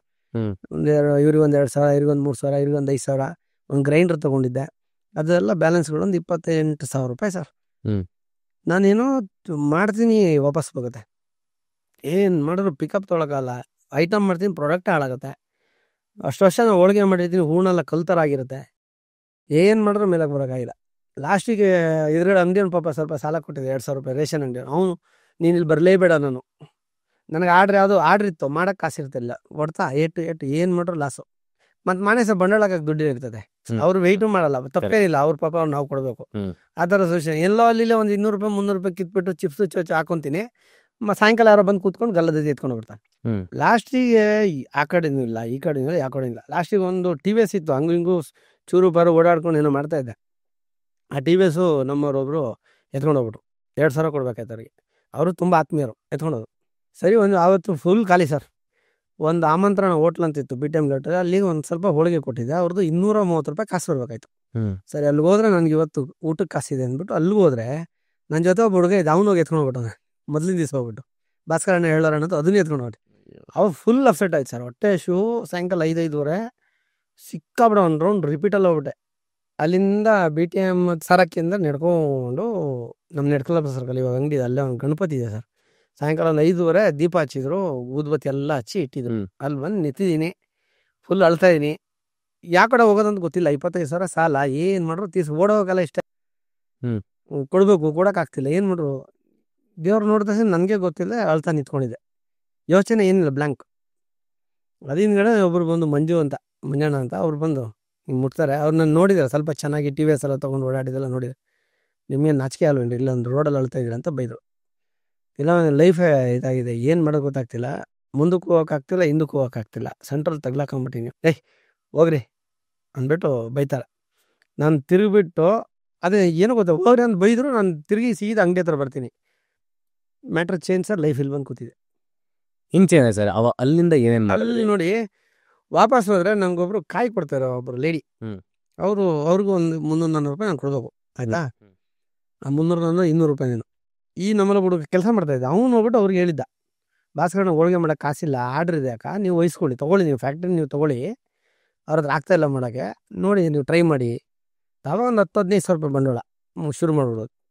ನಾನು ಹೋದ ತಕ್ಷಣ ಕುಳ್ಳ ಹೇಳ್ದ, ಅಣ್ಣ ಕಾಯಮ್ಮ ಕರೀತಾರೆ, ಅವ್ರಿಗೆ ದುಡ್ಡು ಕೊಡ್ಬೇಕಣ್ಣ, 200 ರೂಪಾಯಿನೋ 230 ರೂಪಾಯಿನೋ 250 ರೂಪಾಯಿ ಕೊಡಬೇಕು. ಇಲ್ಲ ಅಣ್ಣ ಬೇರೆನೋ ಮಾತಾಡ್ಬೇಕು. ನಾನು ಆಮೇಲೆ ಸೀದೋದು, ಅಕ್ಕ ಏನಕ್ಕ ಕರೆದ್ರಂತೆ ಅಂತ. ಇಲ್ಲ ಭಾಸ್ಕರಣ್ಣ ಬೇಜಾರು ಮಾಡ್ಕೊಬಿಡಿ, ನೀವೇನು ಅನ್ಕೊಳೋಗೋಗ್ಬಿಡಿ, ಕುಳ್ಳ ಹಿಂಗಂದ, ನೀವೇನಾರು ನನಗೆ ಸೇಲ್ ಮಾಡಾಗಿದ್ರೆ ನಾನು ನಿಮ್ಗೆ ಕೊಡ್ತೀನಿ, ನಾನು ತೊಗೊಂಡು ಮಾಡ್ತೀನಿ ನೋಡಿ ಅಂತ ಹೇಳು. ನಾನು ಟಕ್ಕಂತ ಅವಾಗ ಏನು ಮಾಡ್ತೀನಿ, ನಾನು ಸೇಲ್ ಮಾಡಲ್ಲಕ್ಕ, ನಿಮ್ಗೆ ಕೊಡ್ತೀನಿ, ಲೀಸ್ ಥರ ಕೊಡ್ತೀನಿ ನೋಡಿ, ನಾನೇ ನಿಮ್ಮ ಹತ್ರ ಕೆಲಸ ಮಾಡ್ತೀನಿ. ಅವಾಗ ಲೊಟ್ ಸೆಕೆಂಡ್ಗೆ 150 ರೂಪಾಯಿ ಸಂಬಳ ಇತ್ತು. 150 ರೂಪಾಯಿ ಸಂಬಳ, ನಂಗೆ ಎಲ್ಲರಿಗೂ ಅದು ಕೊಡಿ, ಫ್ಯಾಕ್ಟ್ರಿ ಪ್ರಕಾರ ಬಿಸ್ನೆಸ್ ಪ್ರಕಾರ ನಂಗೆ ಒಂದು 100 ರೂಪಾಯಿ ಕೊಡಿ ಅಂದೆ. ಆಯಿತು ಭಾಸ್ಕರಣ್ಣ ಮಾಡೋಣ, ಬಿಸ್ನೆಸ್ ಇತ್ತು ನನಗೆ ಗೊತ್ತು, ಅಷ್ಟು ಮಾಡಿದ್ರೆ ಅವ್ರಿಗೆ ವರ್ಕೌಟ್ ಆಗುತ್ತೆ, ಅದರಿಂದ ಕ್ಲಾರಿಫಿಕೇಶನ್ ಹಾಕಿ ಅವ್ರಿಗೆ ಕೊಟ್ಟೆ ಹಿಂಗಿದೆ ಅಂತ. ಅವ್ರು ಆಯಿತು ಭಾಸ್ಕರಣ್ಣ ಏನು ಮಾಡೋಣ, ಆಯ್ತು 10,000 ಅಡ್ವಾನ್ಸ್ ಕೊಡಿ ಅಂದೆ. ಆಯ್ತು ರೆಡಿ ಅಂತ ಅವ್ರು 10,000 ಅಡ್ವಾನ್ಸ್ ಕೊಟ್ಟರು. ಯಾರಿಗೆ ಕೊಡ್ಬೇಕು ಎಲ್ಲ 2,000 ಕೊಟ್ಟೆ, ಇನ್ನೊಂದು 15,000 ಫೈನಾನ್ಸ್ ತೊಗೊಂಡೆ. ಅವ್ರಿಗೆಲ್ಲರೂ ಕ್ಲಿಯರ್, ಪಿಕ್ಚರ್ ಕ್ಲೋಸು. ಕರೆಕ್ಟ್. ಇಲ್ಲಿ ನಂಗೆ ಡೈಲಿ ಕೊಡಿ ಅಂದಿನಿ, ಡೈಲಿ 250 ರೂಪಾಯಿ ಕೊಡೋರು. ಅದೇ ದುಡ್ಡನ್ನ 150 ರೂಪಾಯಿ ಕಟ್ಬಿಟ್ಟು 100 ರೂಪಾಯಿ ಜೋಬಲ್ಲಿ ಉಳಿಯೋದು. ಸೂಪರ್. ಹಂಗೆ ಚೇಂಜ್ ಆಯಿತು ಲೈಫು. ಹಂಗೆ ಶುರು ಮಾಡಿದೆ. ಅಲ್ಲೇನೋ ಸ್ವಲ್ಪ ಅವ್ರವ್ರದ್ದು ಇದಾಯ್ತು, ಆ ಹುಡುಗರೇ ಮೈಂಟೈನ್ ಮಾಡೋ ಇದು ಬಂತು. ಮತ್ತೊಮ್ಮೆ ನಾನು ನಮ್ಮ ಗುರುಗಳು ರಾಘವೇಂದ್ರ ರೈತರ ಹತ್ರ ಹೋಗಿ ಮತ್ತೆ ಕೆಲಸಕ್ಕೆ ಹೋಗ್ತೀನಿ ಅಲ್ಲಿ. ಆಮೇಲೆ ಅಲ್ಲಿಂದ ಮತ್ತೆ ಪುನಃ ಶುರು ಮಾಡ್ತೀವಿ. ಅವಾಗ ನಮ್ಮ ಮಿಸ್ಸಸ್ ನಮ್ಮ ಜೊತೆ ಬರ್ತಾರೆ, ಸಪೋರ್ಟ್ ಮಾಡಿ ಒಂದು ಸಣ್ಣ ಮನೆ ಮಾಡಿ ನಾವಿಬ್ಬರೇ ಶುರು ಮಾಡ್ತೀವಿ. ಓಕೆ, ಇವಾಗ ಮನೆ ಹೋಳಿಗೆ ಆಗಿಲ್ಲ, ಯಾವ ಇಸ್ವಿಲ್ ಸ್ಟಾರ್ಟ್ ಮಾಡ್ತೀರಾ ಸರ್? ಮನೆ ಹೋಳಿಗೆ ಹಿಂಗೆ ಹೋಳಿಗೆ ಎಲ್ಲ ಮಾಡ್ತೀನಿ, ಸ್ವಲ್ಪ ಚೆನ್ನಾಗೂ ಆಗ್ತೀನಿ. ಒಂದು ಸಣ್ಣ ಗಾಡಿ ನನ್ನ ಜೀವನ, ನನ್ನ ಲೈಫು, ನನ್ನ ಹೆಂಡತಿ ಮಕ್ಕಳನ್ನ ಸಾಕೋ ಲೆವೆಲ್ಗೆ. ಬಾಡಿಗೆ 5ನೇ ತಾರೀಕು ಕಟ್ಟೋ ಬದಲು 10ನೇ ತಾರೀಕು ಕಟ್ತಿದ್ದೆ. ಓಕೆ, ಆ ಮಟ್ಟಕ್ಕೆ ಬಂದ್ಬಿಟ್ವಿ. ಮತ್ತೆ ಇನ್ಸ್ಟಿಟ್ಯೂಟ್ ಮಾಡಿದೆ, ನಮ್ಮ ಮಿಸಸ್ ಜೊತೆ ಆದ್ಮೇಲೆ ಮತ್ತೆ ಇನ್ಸ್ಟಿಟ್ಯೂಟ್ ಮಾಡಿದೆ. ಡ್ಯಾನ್ಸ್ ಇನ್ಸ್ಟಿಟ್ಯೂಟ್ ಓಪನ್ ಮಾಡಿದೆ ಒಂದು. ಸೂಪರ್. ಅದು ಬೆಳಗಿಂದ ರಾತ್ರಿ ಹೋಳಿಗೆ ಮಾಡ್ತಿದ್ದೆ. ರಾತ್ರಿ 6ರಿಂದ 9 ನನ್ನ ಕ್ಲಾಸ್ 3 ದಿವಸ ಇರ್ತಿತ್ತು, ಮಾಡ್ತಿದ್ದೆ. 9 ಗಂಟೆ ಮೇಲೆ ಸಪ್ಲೈ ಮಾಡಿಬಿಟ್ಟು ಕಲೆಕ್ಷನ್ ಮಾಡ್ಕೊತಿದ್ದೆ. ಮತ್ತೆ ಬೆಳಿಗ್ಗೆ 6 ಗಂಟೆ ಡ್ಯೂಟಿ ಆ ಥರದೊಂದು ಸೈಕಲ್ ಇದಾಯಿತು. ಆಮೇಲೆ ಮನೆ ಹೋಳಿಗೆ ಅನ್ನೋ ಕಾನ್ಸೆಪ್ಟ್ ಯಾಕೆ ಬಂತ, ನಾನು ಒಂದು ಓಮಿನಿ ಇಟ್ಕೊಂಡು ಗಾಂಧಿ ಬಜಾರ್ ಸರ್ಕಲ್ ಇಲ್ಲಾದ್ರು ಸಾಯಂಕಾಲ ಹೊತ್ತು, ಬೆಳಗಿಂದ ಗೋಡೌನಲ್ಲಿ ಮಾಡ್ತೀವಿ, ಸಾಯಂಕಾಲ ಇನ್ನೂ ಒಂದು ಸಣ್ಣ ಗಾಡಿ ಇಟ್ಬಿಟ್ಟು ಓಮಿನಿಲಿ ಬಿಸಿ ಇವಾಗ ಇದೇನೋ ಪ್ಯಾಕ್ ಮಾಡಿ ನಾವೆಲ್ಲ ಅಂಗಡಿ ಸಪ್ಲೈ ಮಾಡೋದು. ಹಂಗಿತ್ತು. ಲೈವಾಗಿ ಕೊಡಬೇಕು, ಏನಾದ್ರು ಮಾಡಬೇಕು ಹೋಳಿಗೆನ ಅಂತ ತಲೆಯಲ್ಲಿ. ಅದು ಆಗ ಕಾಲಕ್ಕೆ ಕೂಡ ಬರಲೇ ಇಲ್ಲ. ಹಂಗೆ ಹೋಗ್ತಾ ಇತ್ತು. ಒಂದಿನ ಅಶೋಕ್ ಅಣ್ಣ ಅಂತಾರೆ ರೋಟಿಗರು, ಅವ್ರು ನಂಗೆ ಹಳೆ ಮ್ಯಾನೇಜರು. ಅವರು ಭಾಸ್ಕರ ನಿಂಗೆ ಬಿಳಿ ಹೋಳಿಗೆ ಮಾಡೋಕ್ಕೆ ಬರುತ್ತಾ? ಬಿಳಿ ಹೋಳಿಗೆ ಅಲ್ಲ, ನಾನು ಒಂದು 5-6 ಥರ ಹೋಳಿಗೆ ಮಾಡ್ತೀನಿ, ಎಲ್ಲಾದ್ರೂ ಒಂದು ಗಾಡಿ ಹಾಕೊಂಡು ಮಾಡ್ಬೇಕಣ್ಣ. ಆವಾಗ ನಾವು ಹೋಳಿಗೆ ಕೆಲಸ ಲಟ್ಸೋನಿಗೆ ಆವಾಗ 700 ರೂಪಾಯಿ ಸಂಬಳ. ನಮ್ಮ ಮನೆ ಹೋಳಿಗೆ ಮಾಡೋ ಶುರು ಫಸ್ಟೇ ಒಂದು ಹ್ಯಾಂಡಿಗೆ 700 ರೂಪಾಯಿ. ಯಾವ ಇಯರ್ ಸರ್ ಇದು? 2015. ಇನ್ನ ನೀವು ಇದನ್ನ ಮಾಡಿರಲಿಲ್ಲ? ಮನೆಯೊಳಗೆ ಆಗಿಲ್ಲ, ಶುರುವಾಗಿ. ಓಕೆ, ಶುರುವಾಗಿದ್ದು. ಸರಿ 15 ಪ್ಲಾನ್ ಮಾಡ್ಬೇಕಾದ್ರೆ 30,000 ಬಾಡಿಗೆ ಕಟ್ಟೋದು ಹೆಂಗೆ ಕಟ್ತೀಯ ಅನ್ನೋದು ನನಗೊಂದು ಪ್ರಶ್ನೆ. ಲಾಸ್ ಆಯ್ತು. ನಾನು ಯಾವಾಗಲೂ ನಂದು ಸ್ಟ್ರಾಟಜಿ ಏನು ಗೊತ್ತಾ ಸರ್, ಫಸ್ಟು ನೀನಲ್ಲಿ ದುಡ್ಡು ಹಾಕ್ತೀನಿ ಅಂದರೆ, ದುಡ್ಡು ಹೋದ್ರೆ ಏನು ಮಾಡ್ತೀಯ? ಕರೆಕ್ಟ್. ಈಗ ನಿಮ್ಮ ಹತ್ರ ದುಡ್ಡು ತರ್ತೀರ, ನೀನು ದುಡ್ಡು ಎಲ್ಲಿಂದ ಕೊಡಬೇಕು ಅನ್ನೋದನ್ನ ನಾನು ಇಲ್ಲಿ ನೋಡ್ಕೊತೀನಿ ಫಸ್ಟೇ. ಇಲ್ಲ ಸಾಲ ಮಾಡೋಕೆ ಹೋಗಲ್ಲ, ಇಲ್ಲ ಅದನ್ನು ಮಾಡೋಕ್ಕೂ ಹೋಗಲ್ಲ. ಕರೆಕ್ಟ್. ನಂಗೆ ಫಸ್ಟ್ ನಿಮ್ಮ ಹತ್ರ ಒಂದು 1 ಲಕ್ಷ ಸಾಲ ಮಾಡ್ತೀನಿ ಅಂದರೆ, ಇವ್ರಿಗೆ 1 ಲಕ್ಷ ನಾನು ಎಲ್ಲಿಂದ ಕೊಡ್ತೀನಿ? ಅಕಸ್ಮಾತ್ ಇಲ್ಲಿ ನಾನು ದುಡ್ದು ಕೊಡೋಕೆ ಅವ್ರಿಗೆ ಏನಿದೆ, ಎಲ್ಲಿಂದ ಕೊಡ್ತೀಯ ಅನ್ನೋದು ಒಂದು ನಂದು ಯಾವಾಗಲೂ ಟಾರ್ಗೆಟ್. ಕರೆಕ್ಟ್. ಆ ಥರನೇ ಪ್ಲ್ಯಾನ್ ಮಾಡ್ಕೊಂಡು ನಾನು ಹೋಗೋದು. ಇಲ್ಲಿ ಏನಾಯಿತು, ಈ ಥರ ಇದ್ದಾಗ ಅಂಗಡಿ ಬಂತು, ನಾನು ಸ್ಟ್ರಾಟಜಿ ಯೂಸ್ ಮಾಡಿದೆ. ಇಲ್ಲ ನಾನೇ ಕೆಲಸ ಮಾಡ್ತೀನಿ ಅಲ್ಲಿ. ನನ್ನ ಸಂಬಳ 700 ರೂಪಾಯಿ. 700 ರೂಪಾಯಿಗೆ ಒಂದಿಷ್ಟು ವ್ಯಾಪಾರ ಆಗಲ್ಲ, ಒಂದು 300 ರೂಪಾಯಿ ಲಾಭ ಸಿಗಲ್ವಾ? 1,000 ರೂಪಾಯಿ ಅವ್ರಿಗೆ ಕೊಡ್ತೀನಿ, ಮಿಕ್ಕಿದ ಆಮೇಲೆ ನೋಡ್ಕೊಳ್ಳ. ಜೀವನಕ್ಕಲ್ಲೇನೋ ನಡೀತಿದೆ ಚಿಕ್ಕದಾಗಿ. ನನ್ನ ಸಂಬಳ 700 ರೂಪಾಯಿ, ಆ ವ್ಯಾಪಾರದಕ್ಕೆ 300 ರೂಪಾಯಿ ಲಾಭ ಬರುತ್ತೆ. 1,000 ರೂಪಾಯಿ ಕಟ್ಟಕ್ಕೆ ನಂಗೆ ತೊಂದರೆ ಇಲ್ಲ. ಧೈರ್ಯ ಮಾಡಿದ್ದು, ಅದೇ ನಮ್ಮ ಬಾಸ್ ಹತ್ರ ಸ್ವಲ್ಪ ಸಾಲ ತಂದಿದ್ದು, ಚಿಕ್ಕದ ರೆಡಿ ಮಾಡ್ತಾ ಇದ್ದೆ. ಆವಾಗ ಸಂಜಯ್ ಪ್ರಭಾಕರ್ ಅವರು ಎಂಟರ್ ಆಗ್ತಾರೆ, ನಮ್ಮ ಬಿಲ್ಡಿಂಗ್ ಓನರ್. ಅವ್ರು ಬಂದು ತುಂಬ ಅದಂದೇನು ಗೊತ್ತಾ ಸರ್, ಕೆಲವರು ಒಂದು ವ್ಯಕ್ತಿಗಳು ಸಿಗೋದಕ್ಕೆ ಯಾವುದೋ ಒಂದು ಪುಣ್ಯದ ಇದಿರ್ಬೇಕು, ಗುಣ ಇರ್ಬೋದು. ನಮ್ಮ ರಾಘವೇಂದ್ರ ರೈತಳ್ಳಿ ಇರಲಿ, ನಮ್ಮ ಸಂಜಯ್ ಪ್ರಭಾಕರ್ ಇರಲಿ, ಒಂದು ಫ್ಯಾಮ್ಲಿನೇ ಇರಲಿ, ಎಲ್ಲರೂ ಒಂದು ಪುಣ್ಯ ಬೇಕು. ಅವ್ರು ಬಂದವರು ಭಾಸ್ಕರ್ ಹಿಂಗೆ ಮಾಡಿ ಒಂದು 4 ಐಡಿಯಾ ಕೊಟ್ಟರು. ಜೋಬಲ್ ಕಾಸಿಲ್ಲ, ಇವ್ರು ಐಡಿಯಾ ಕೊಡ್ತಾರೆ. ಬಟ್ ಅವ್ರ ಮಗ ನನಗೇನು ಹೇಳ್ತಾರೆ, ನನಗೇನೋ ಒಂದು ಆಗುತ್ತೆ ಇಲ್ಲಿ ಅಂತ ನನ್ನ ಮೈಂಡು. ಕಾಸಿದೆಯೋ ಇಲ್ಲೋ ಗೊತ್ತಿಲ್ಲ ಭಾಸ್ಕರ್, ಹುಷಾರ ಮಾಡಿ. ನಾನು ಇವ್ರು ಹೇಳಿದ್ರಲ್ಲ ಒಂಥರ ಬಂಡೈರ್ಯ ಎಲ್ಲ ನಮ್ಗೆ ಗೊತ್ತಿಲ್ಲದಲ್ಲ, ಅದು ಅಷ್ಟೊಂದು ನಾಲೆಜ್ ಎಲ್ಲ ಕೊಟ್ಟರು. ಅವ್ರು ಏನು ಹೇಳ್ತಾರೋ ಪಿನ್ ಟು ಪಿನ್ ರೆಡಿ ಮಾಡ್ತೀನಿ. ಅಂದರೆ ಇವ್ರು ಹೇಳಿದ್ರು ಇಲ್ಲಿ ಹಾಕಿ ಹಿಂಗೆ ಬಿಡಲ್ಲ, ಗೊತ್ತಾಯ್ತು. ಅದನ್ನು ಅವ್ರು ಹೇಳ್ಕೊಟ್ರು, ನಾವು ಮಾಡಿದ್ವಿ. ನನ್ನ ಟೈಮು ಎಲ್ಲ ಕೊಟ್ಟು ಬಂದಿತ್ತು. ಆಗಿತ್ತು ಸರಿ, ಇಲ್ಲಿ ಶುರು ಆಗುತ್ತೆ. ಗುರುಗಳು ಹೇಳ್ತಾರೆ ಹಿಂಗಾಯ್ತು ಅಂತ ಎಲ್ಲ ಹೊರಟೋದು ಸರ್. ಅದೇ ಟೈಮಲ್ಲಿ ತೆಂಗಿನಕಾಯಿ ಸರ್ ಯಾವಾಗಲೂ 15 ರೂಪಾಯಿ ಮೇಲೆ ಯಾವತ್ತು ಅಷ್ಟು ವರ್ಷಗಳಲ್ಲಿ 4 ರೂಪಾಯಿಂದ 15 ರೂಪಾಯಿ ಬಂದಿತ್ತು ಸರ್. ಕರೆಕ್ಟ್ ಆ 2 ವರ್ಷದಲ್ಲಿ 30 ರೂಪಾಯಿ ಫಸ್ಟ್ ಟೈಮ್ ತೆಂಗಿನಕಾಯಿ 30 ರೂಪಾಯಿ 35 ರೂಪಾಯಿ ಹೊರಟೋಗುತ್ತೆ ರೇಟ್. ಇವಾಗ 70-80 ರೂಪಾಯಿ ಆಗಿದೆ. ಅಲ್ಲಿಯವ್ರು ಯಾವತ್ತೂ ಅದ್ರಕ್ಕಿಂತ ಅಲ್ಲಿಗೆ ಹೋಗಿಲ್ಲ. ನಾವು ಕೊಡ್ತಾ ಇರೋದು ಅವಾಗ 3 ರೂಪಾಯಿ ಒಂದೊಳಗೆ. ಅದು ಚಿಕ್ಕ ನಂದು ಲಾಸ್ಟ್. ದೊಡ್ಡವರೆಲ್ಲ ಇದ್ದಾರೆ, ಹೋಳಿಗೆ ಮಾಡೋ ಹುಲಿಗಳೆಲ್ಲ ಇದ್ದಾರೆ. ಅವರೆಲ್ಲರೂ ಇಲ್ಲ ಅಂದ್ರೆ ನನ್ಗೆ ಬರ್ತದೆ ಆರ್ಡ್ರು. ಆ ಥರ ನಾನು ಒಂದು ಸಣ್ಣದು ನಂದು ಆ ಥರ ಇದ್ದಿದ್ದು. ಅಡುಗೆಯವರೆಲ್ಲ ಅಲ್ಲೆಲ್ಲ ಸಿಕ್ಕಿಲ್ಲ ಅಂದ್ರೆ ಭಾಸ್ಕರ ನೀನು ಸ್ವಲ್ಪ ಹೋಳಿಗೆ ಕೊಡಪ್ಪ ಅಂದರು. ಮತ್ತು ಡೈಲಿ ಅಂಗಡಿ ಸ್ವಲ್ಪಗಳಿತ್ತು. ಆ ಥರ ಇದ್ಕೊಂಡು ನಾವು ನಮ್ದು ಇನ್ನೂ ರೇಟ್ ಕಮ್ಮಿ ಇರುತ್ತೆ 10 ಪೈಸೆ. ಆ ಥರ ಸಿಚುವೇಶನಲ್ಲಿ ರೇಟ್ಗಳು ಜಾಸ್ತಿ ಆಗ್ಬಿಡುತ್ತೆ. ನನ್ನ ಆಮೇಲೆ ಎಲ್ಲ ಬಿಟ್ಬಿಟ್ಟು ಆಲ್ಟೋ ಇತ್ತು ನನ್ನದು ಒಂದು ಸರ್, ಅದು ಲೋನ್ ತೊಗೊಂಡಿದ್ದೆ. ಅದನ್ನು ಎಲ್ಲೋ ಬೋರ್ಡ್ ಮಾಡ್ಕೊಂಡು ಓಡಿಸೋಣ ಅಂತ ತಲೆಯಲ್ಲಿ. ಸಾಯಂಕಾಲ ಡ್ಯಾನ್ಸ್ ಕ್ಲಾಸ್ ಮಾಡೋಣ, ಬೆಳಿಗ್ಗೆ ಗಾಡಿ ಓಡಿಸ್ಬಿಡೋಣ, ಇದು ಆಗಲ್ಲ ಇನ್ಮೇಲೆ ಅಂತ ಅಲ್ಲಿವರೆಗೂ ಫಿಕ್ಸ್ ಆಗಿಬಿಟ್ಟಿದ್ದೆ. ರೆಡಿ, ಇನ್ನು ಎಲ್ಲೋ ಬೋರ್ಡ್ ಮಾಡೋಕೆ ಏನೇನಿದೆ ಅಂತ ಎಲ್ಲ ಕೇಳ್ಕೊಂಬಂದಿದೆ. ಎಲ್ಲಿಗೆ ಓದ್ತಂದ್ರೆ ಸರ್ ಅದು ಹಿಂಗಾಯ್ತು, ಏನು ಎಲ್ಲ ಮಿರಾಕಲ್ ಸರ್. ಕೆಲವರು ಅವ್ರದ್ದೇ ಒಂದು ಟ್ಯಾಲೆಂಟ್ ಇರುತ್ತೆ, ಅವರೇ ಒಂದು ಬಿಸ್ನೆಸ್ ಟ್ಯಾಲೆಂಟ್ ಇರುತ್ತೆ, ಇನ್ವೆಸ್ಟ್ಮೆಂಟು ಲೆಕ್ಕಾಚಾರ ಇದೆಲ್ಲ ಇರುತ್ತೆ, ಡೆವಲಪ್ ಮಾಡೋ ಮೈಂಡ್ ಸೆಟ್ ಇರುತ್ತೆ, ಎಲ್ಲ ಗೊತ್ತಿರುತ್ತೆ. ನಾನು ಏನಿಲ್ಲ ಆ ಥರ ಮನೆಯೊಳಗೆ ಶುರು ಆಗುತ್ತೆ. ನನ್ನ ಟೈಮಿಗೆ ಆ ಟೈಮಿಗೆ ಸಂಜಯ್ ಸರ್ ಬರ್ತಾರೆ. ಸಂಜಯ್ ಸರ್ ಬಂದು ಅದನ್ನು ಸ್ವಲ್ಪ ಔಟ್ಲುಕ್ ಎಲ್ಲ ಚೆನ್ನಾಗಿ ಮಾಡಿಸ್ತಾರೆ. ಕಸ್ಟಮರ್ ಕೂಡ ಯೂನಿಫಾರ್ಮು, ಡ್ರೆಸ್ಸು, ಕ್ಯಾಪು, ಗ್ಲೌಸ್ ಇದೆಲ್ಲ ಅವ್ರು ಹೇಳ್ಕೊಡ್ತಾರೆ. ಅದನ್ನೆಲ್ಲ ತೊಗೊಂಡು ಅದೇ ಥರ ರೆಡಿ ಮಾಡ್ತೀನಿ. ನಾನು ಗಾಯನ ಓಂ ಪುಟ್ಸ್ ಅಂತೇಳಿ ನನ್ನ ಮಗಳ ಹೆಸರು ಒಂದು ಸಣ್ಣದು ಇಟ್ಕೊಂಡಿದ್ದೀನಿ. ನಮ್ಮ ಮತ್ತೆ ಮನೆ ಮುಂದೆ ಗಾಯನ ಓಂ ಪುಟ್ಸ್ ಅಂತ ಬೋರ್ಡ್ ಹಾಕೊಂಡು ಮಾರ್ತಾಯಿದ್ವಿ ಚಿಕ್ಕದಾಗಿ. ಆವಾಗ ದಿನಕ್ಕೆ ಒಂದು 2,000 ರೂಪಾಯಿ ಫುಲ್ ಡೇ. ಅದರಲ್ಲಿ ಎಷ್ಟು % ನಿಮ್ಮ ಪ್ರಾಫಿಟ್ ಇರೋದು ಅದ್ರಲ್ಲಿ? ಆವಾಗ 30% ಲಾಭ ಇತ್ತು ಸರ್. ಅವಾಗ ನೀವು 1,000 ರೂಪಾಯಿ ವ್ಯಾಪಾರ ಮಾಡಿದ್ರೆ 300 ರೂಪಾಯಿ ಲಾಭ ಆ ಥರ ಇತ್ತು. ಇವಾಗ ಹಂಗಿಲ್ಲ, ಬೇರೆ ಥರ ಹೋಗ್ಬಿಟ್ಟಿದೆ. ಬರೋಣ ಇರಿ ಆ ಕಡೆ ಆಮೇಲೆ. ಓಕೆ, ಆ ಥರ ಮಾಡ್ಕೊಂಬಂದು ಸರಿ ಇದೆಲ್ಲ ಇಲ್ಲಿ ಚೇಂಜ್ ಮಾಡಿದೆ, ಕೊಳಗೆ ಶುರು ಮಾಡಿದೆ. ನನಗೆ ಅಂದರೆ ಕ್ವಾಲಿಟಿ ಕೊಡಬೇಕು, ಅದೇ ದೊಡ್ಡ ರೇಟ್ ಇಟ್ಟರೆ ನಾವು ಆ ಬ್ರ್ಯಾಂಡ್ ಎಲ್ಲ ಏನಿಲ್ಲ ನಮ್ಮ ಹತ್ರ, ಯಾರು ಬರಲ್ಲ. ಕರೆಕ್ಟು. ಆ ಥರ ಎಲ್ಲ ಇತ್ತು. ಬೆಲ್ಲ ಹೈ ರೇಟ್ ಯಾವುದು, ತೊಗರಿಬೇಳೆ ಹೈ ರೇಟ್ ಯಾವುದು, ತೆಂಗಿನಕಾಯಿ ಯಾವ್ದು ಬೇಕು, ತೆಂಗಿನಕಾಯಿ ಇದೇ ಬೇಕು, ಇದೇ ವರ್ಟಿಕಲಾಗಿ ಎಲ್ಲ ತೊಗೊಂಡೆ. ಅದ್ರ ಜೊತೆ ಸ್ವಲ್ಪ ಕಾಂಡಿಮೆಂಟ್ಸ್ ಫೇಮಸ್ ಯಾರು ಇದ್ದಾರೆ ಅವ್ರನ್ನೆಲ್ಲ ಸ್ವಲ್ಪ ಲಿಂಕ್ ತೊಗೊಂಡು ಇಲ್ಲಿ ನನಗೆ ಅಂತ ಒಂದು ಪ್ರಾಡಕ್ಟ್ ರೆಡಿ ಮಾಡ್ಕೊಂಡೆ. ಪ್ರಾಡಕ್ಟ್ ಇಟ್ಬಿಟ್ಟು ಅಂಗಡಿ ಓಪನ್ ಮಾಡಿ ಸರ್. Very nice. ಓಪನ್ ಮಾಡಿದ್ವಿ ಸರ್, ಕಣ್ಣು ಮುಚ್ಚಿ ಹಿಂಗೆ ತೆಗಿಯೋಕ್ಕಾಗ್ತಿಲ್ಲ ನನಗೆ. ಎಷ್ಟು ಜನ ಬಂದಿರ್ಬೋದು ಸರ್ ಅವತ್ತು? ಜನ ಇಲ್ಲ ಸರ್. ಬೆಳಿಗ್ಗೆ 8:30 ಪೂಜೆ ಎಲ್ಲ ಮಾಡಿ ಬಿಟ್ವಿ. 2:30 ಸ್ವಲ್ಪ ಸ್ಲೋ ಆಯಿತು ಸರ್. ಓಕೆ, ಒಂದನೇ ದಿನ ಎಷ್ಟು ಅರ್ನಿಂಗ್ ಆಗಿತ್ತು ಜ್ಞಾಪಕ ಇದೆ ಸರ್? ಫಸ್ಟ್ ಡೇ ನಂದು 17,000 ವ್ಯಾಪಾರ ಸರ್. 17,000 ವ್ಯಾಪಾರ ಮಾಡಿದ್ದೆ. Right, happy. 15ವರೆಗೂ ಮನೆಯಲ್ಲಿ 10,000 ಇರ್ತಾ ಇರಲಿಲ್ಲ, ನಮ್ಮ ಹತ್ರ ಇರ್ತಾ ಇರಲಿಲ್ಲ. 10,000 ಇತ್ತು ಅಂದರೆ ನಾಳೆ ಬೆಳಿಗ್ಗೆ ಬಾಡಿಗೆನೋ ಇಲ್ಲ ಕಾಯಿಯವನಿಗೋ ಇಲ್ಲ ಬೆಲ್ದವನಿಗೋ ಕೊಡಬೇಕು. ನಿಮ್ಮದು ಅಂತ ಸೇವಿಂಗ್ಸ್ ಇಲ್ಲ ಸರ್. ಅಲ್ಲಿಂದ ಲೈಫ್ ಸ್ಟೈಲೇ ಬೇರೆ ಥರ ಆಯಿತು. ಅದನ್ನು ನಾನು ನೋಡೂ ಇಲ್ಲ, ಗಮನಿಸಲೂ ಇಲ್ಲ. ನಾನು ಬರೀ ಕೆಲಸ ಮಾಡ್ತಾಯಿದ್ದೆ. ನಂಗೆ ಅದು ಗೊತ್ತಾಗಿದೆ ಗೊತ್ತಾ ಸರ್. 4 ವರ್ಷ ಬಿಟ್ಟು ನಾನು ಏನು ಸಂಪಾದನೆ ಮಾಡ್ತೀನಿ, ನಾನು ಏನು ಲಾಭ ಮಾಡ್ತೀನಿ ಅಂತ ಗೊತ್ತಾಗಿದೆ ಸರ್. ಅಲ್ಲಿವರೆಗೂ ಗೊತ್ತಿಲ್ಲ. 2 ವರ್ಷ ನಾನೇ ನಮ್ಮದೇ ಓಡ್ತು 2 ವರ್ಷಕ್ಕೆ ನನ್ನ ಕ್ಲೋಸ್ ಫ್ರೆಂಡ್ ಒಬ್ಬರು ಎದುರುಗಡೆ ಅಂಗಡಿ ಮಾಡ್ತಾರೆ, ನನ್ನ ಫ್ರೆಂಡೇ. ಸೊ ಇರಲಿ, ದುಶ್ಮನ್ ಕಾಯಿ ಊರು ತುಂಬ ಎಲ್ಲ ಪಕ್ಕದಲ್ಲಿ ಇರ್ತಾರೆ. ನಾವು ಎಲ್ಲೋ ತುಂಬ ಮನಸ್ಸಿಗೆ ತಗೊಂಡಾಗ ದುಶ್ಮನ್ ಆಗ್ತಾರೆ, ವಿಶಾಲವಾಗಿ ತಗೊಂಡಾಗ ದುಶ್ಮನ್ ಆಗಲ್ಲ. ಯಾಕೆಂದ್ರೆ ಸರ್ ಹೋಳಿಗೆ ನಮ್ಮಪ್ಪನೂ ಕಂಡಿಡ್ದಿದ್ದಲ್ಲ, ನಾನು ಕಂಡಿಡ್ದಿಲ್ಲ. ಯಾರು ಬೇಕಾದ್ರೂ ಬದುಕ್ಬೋದು.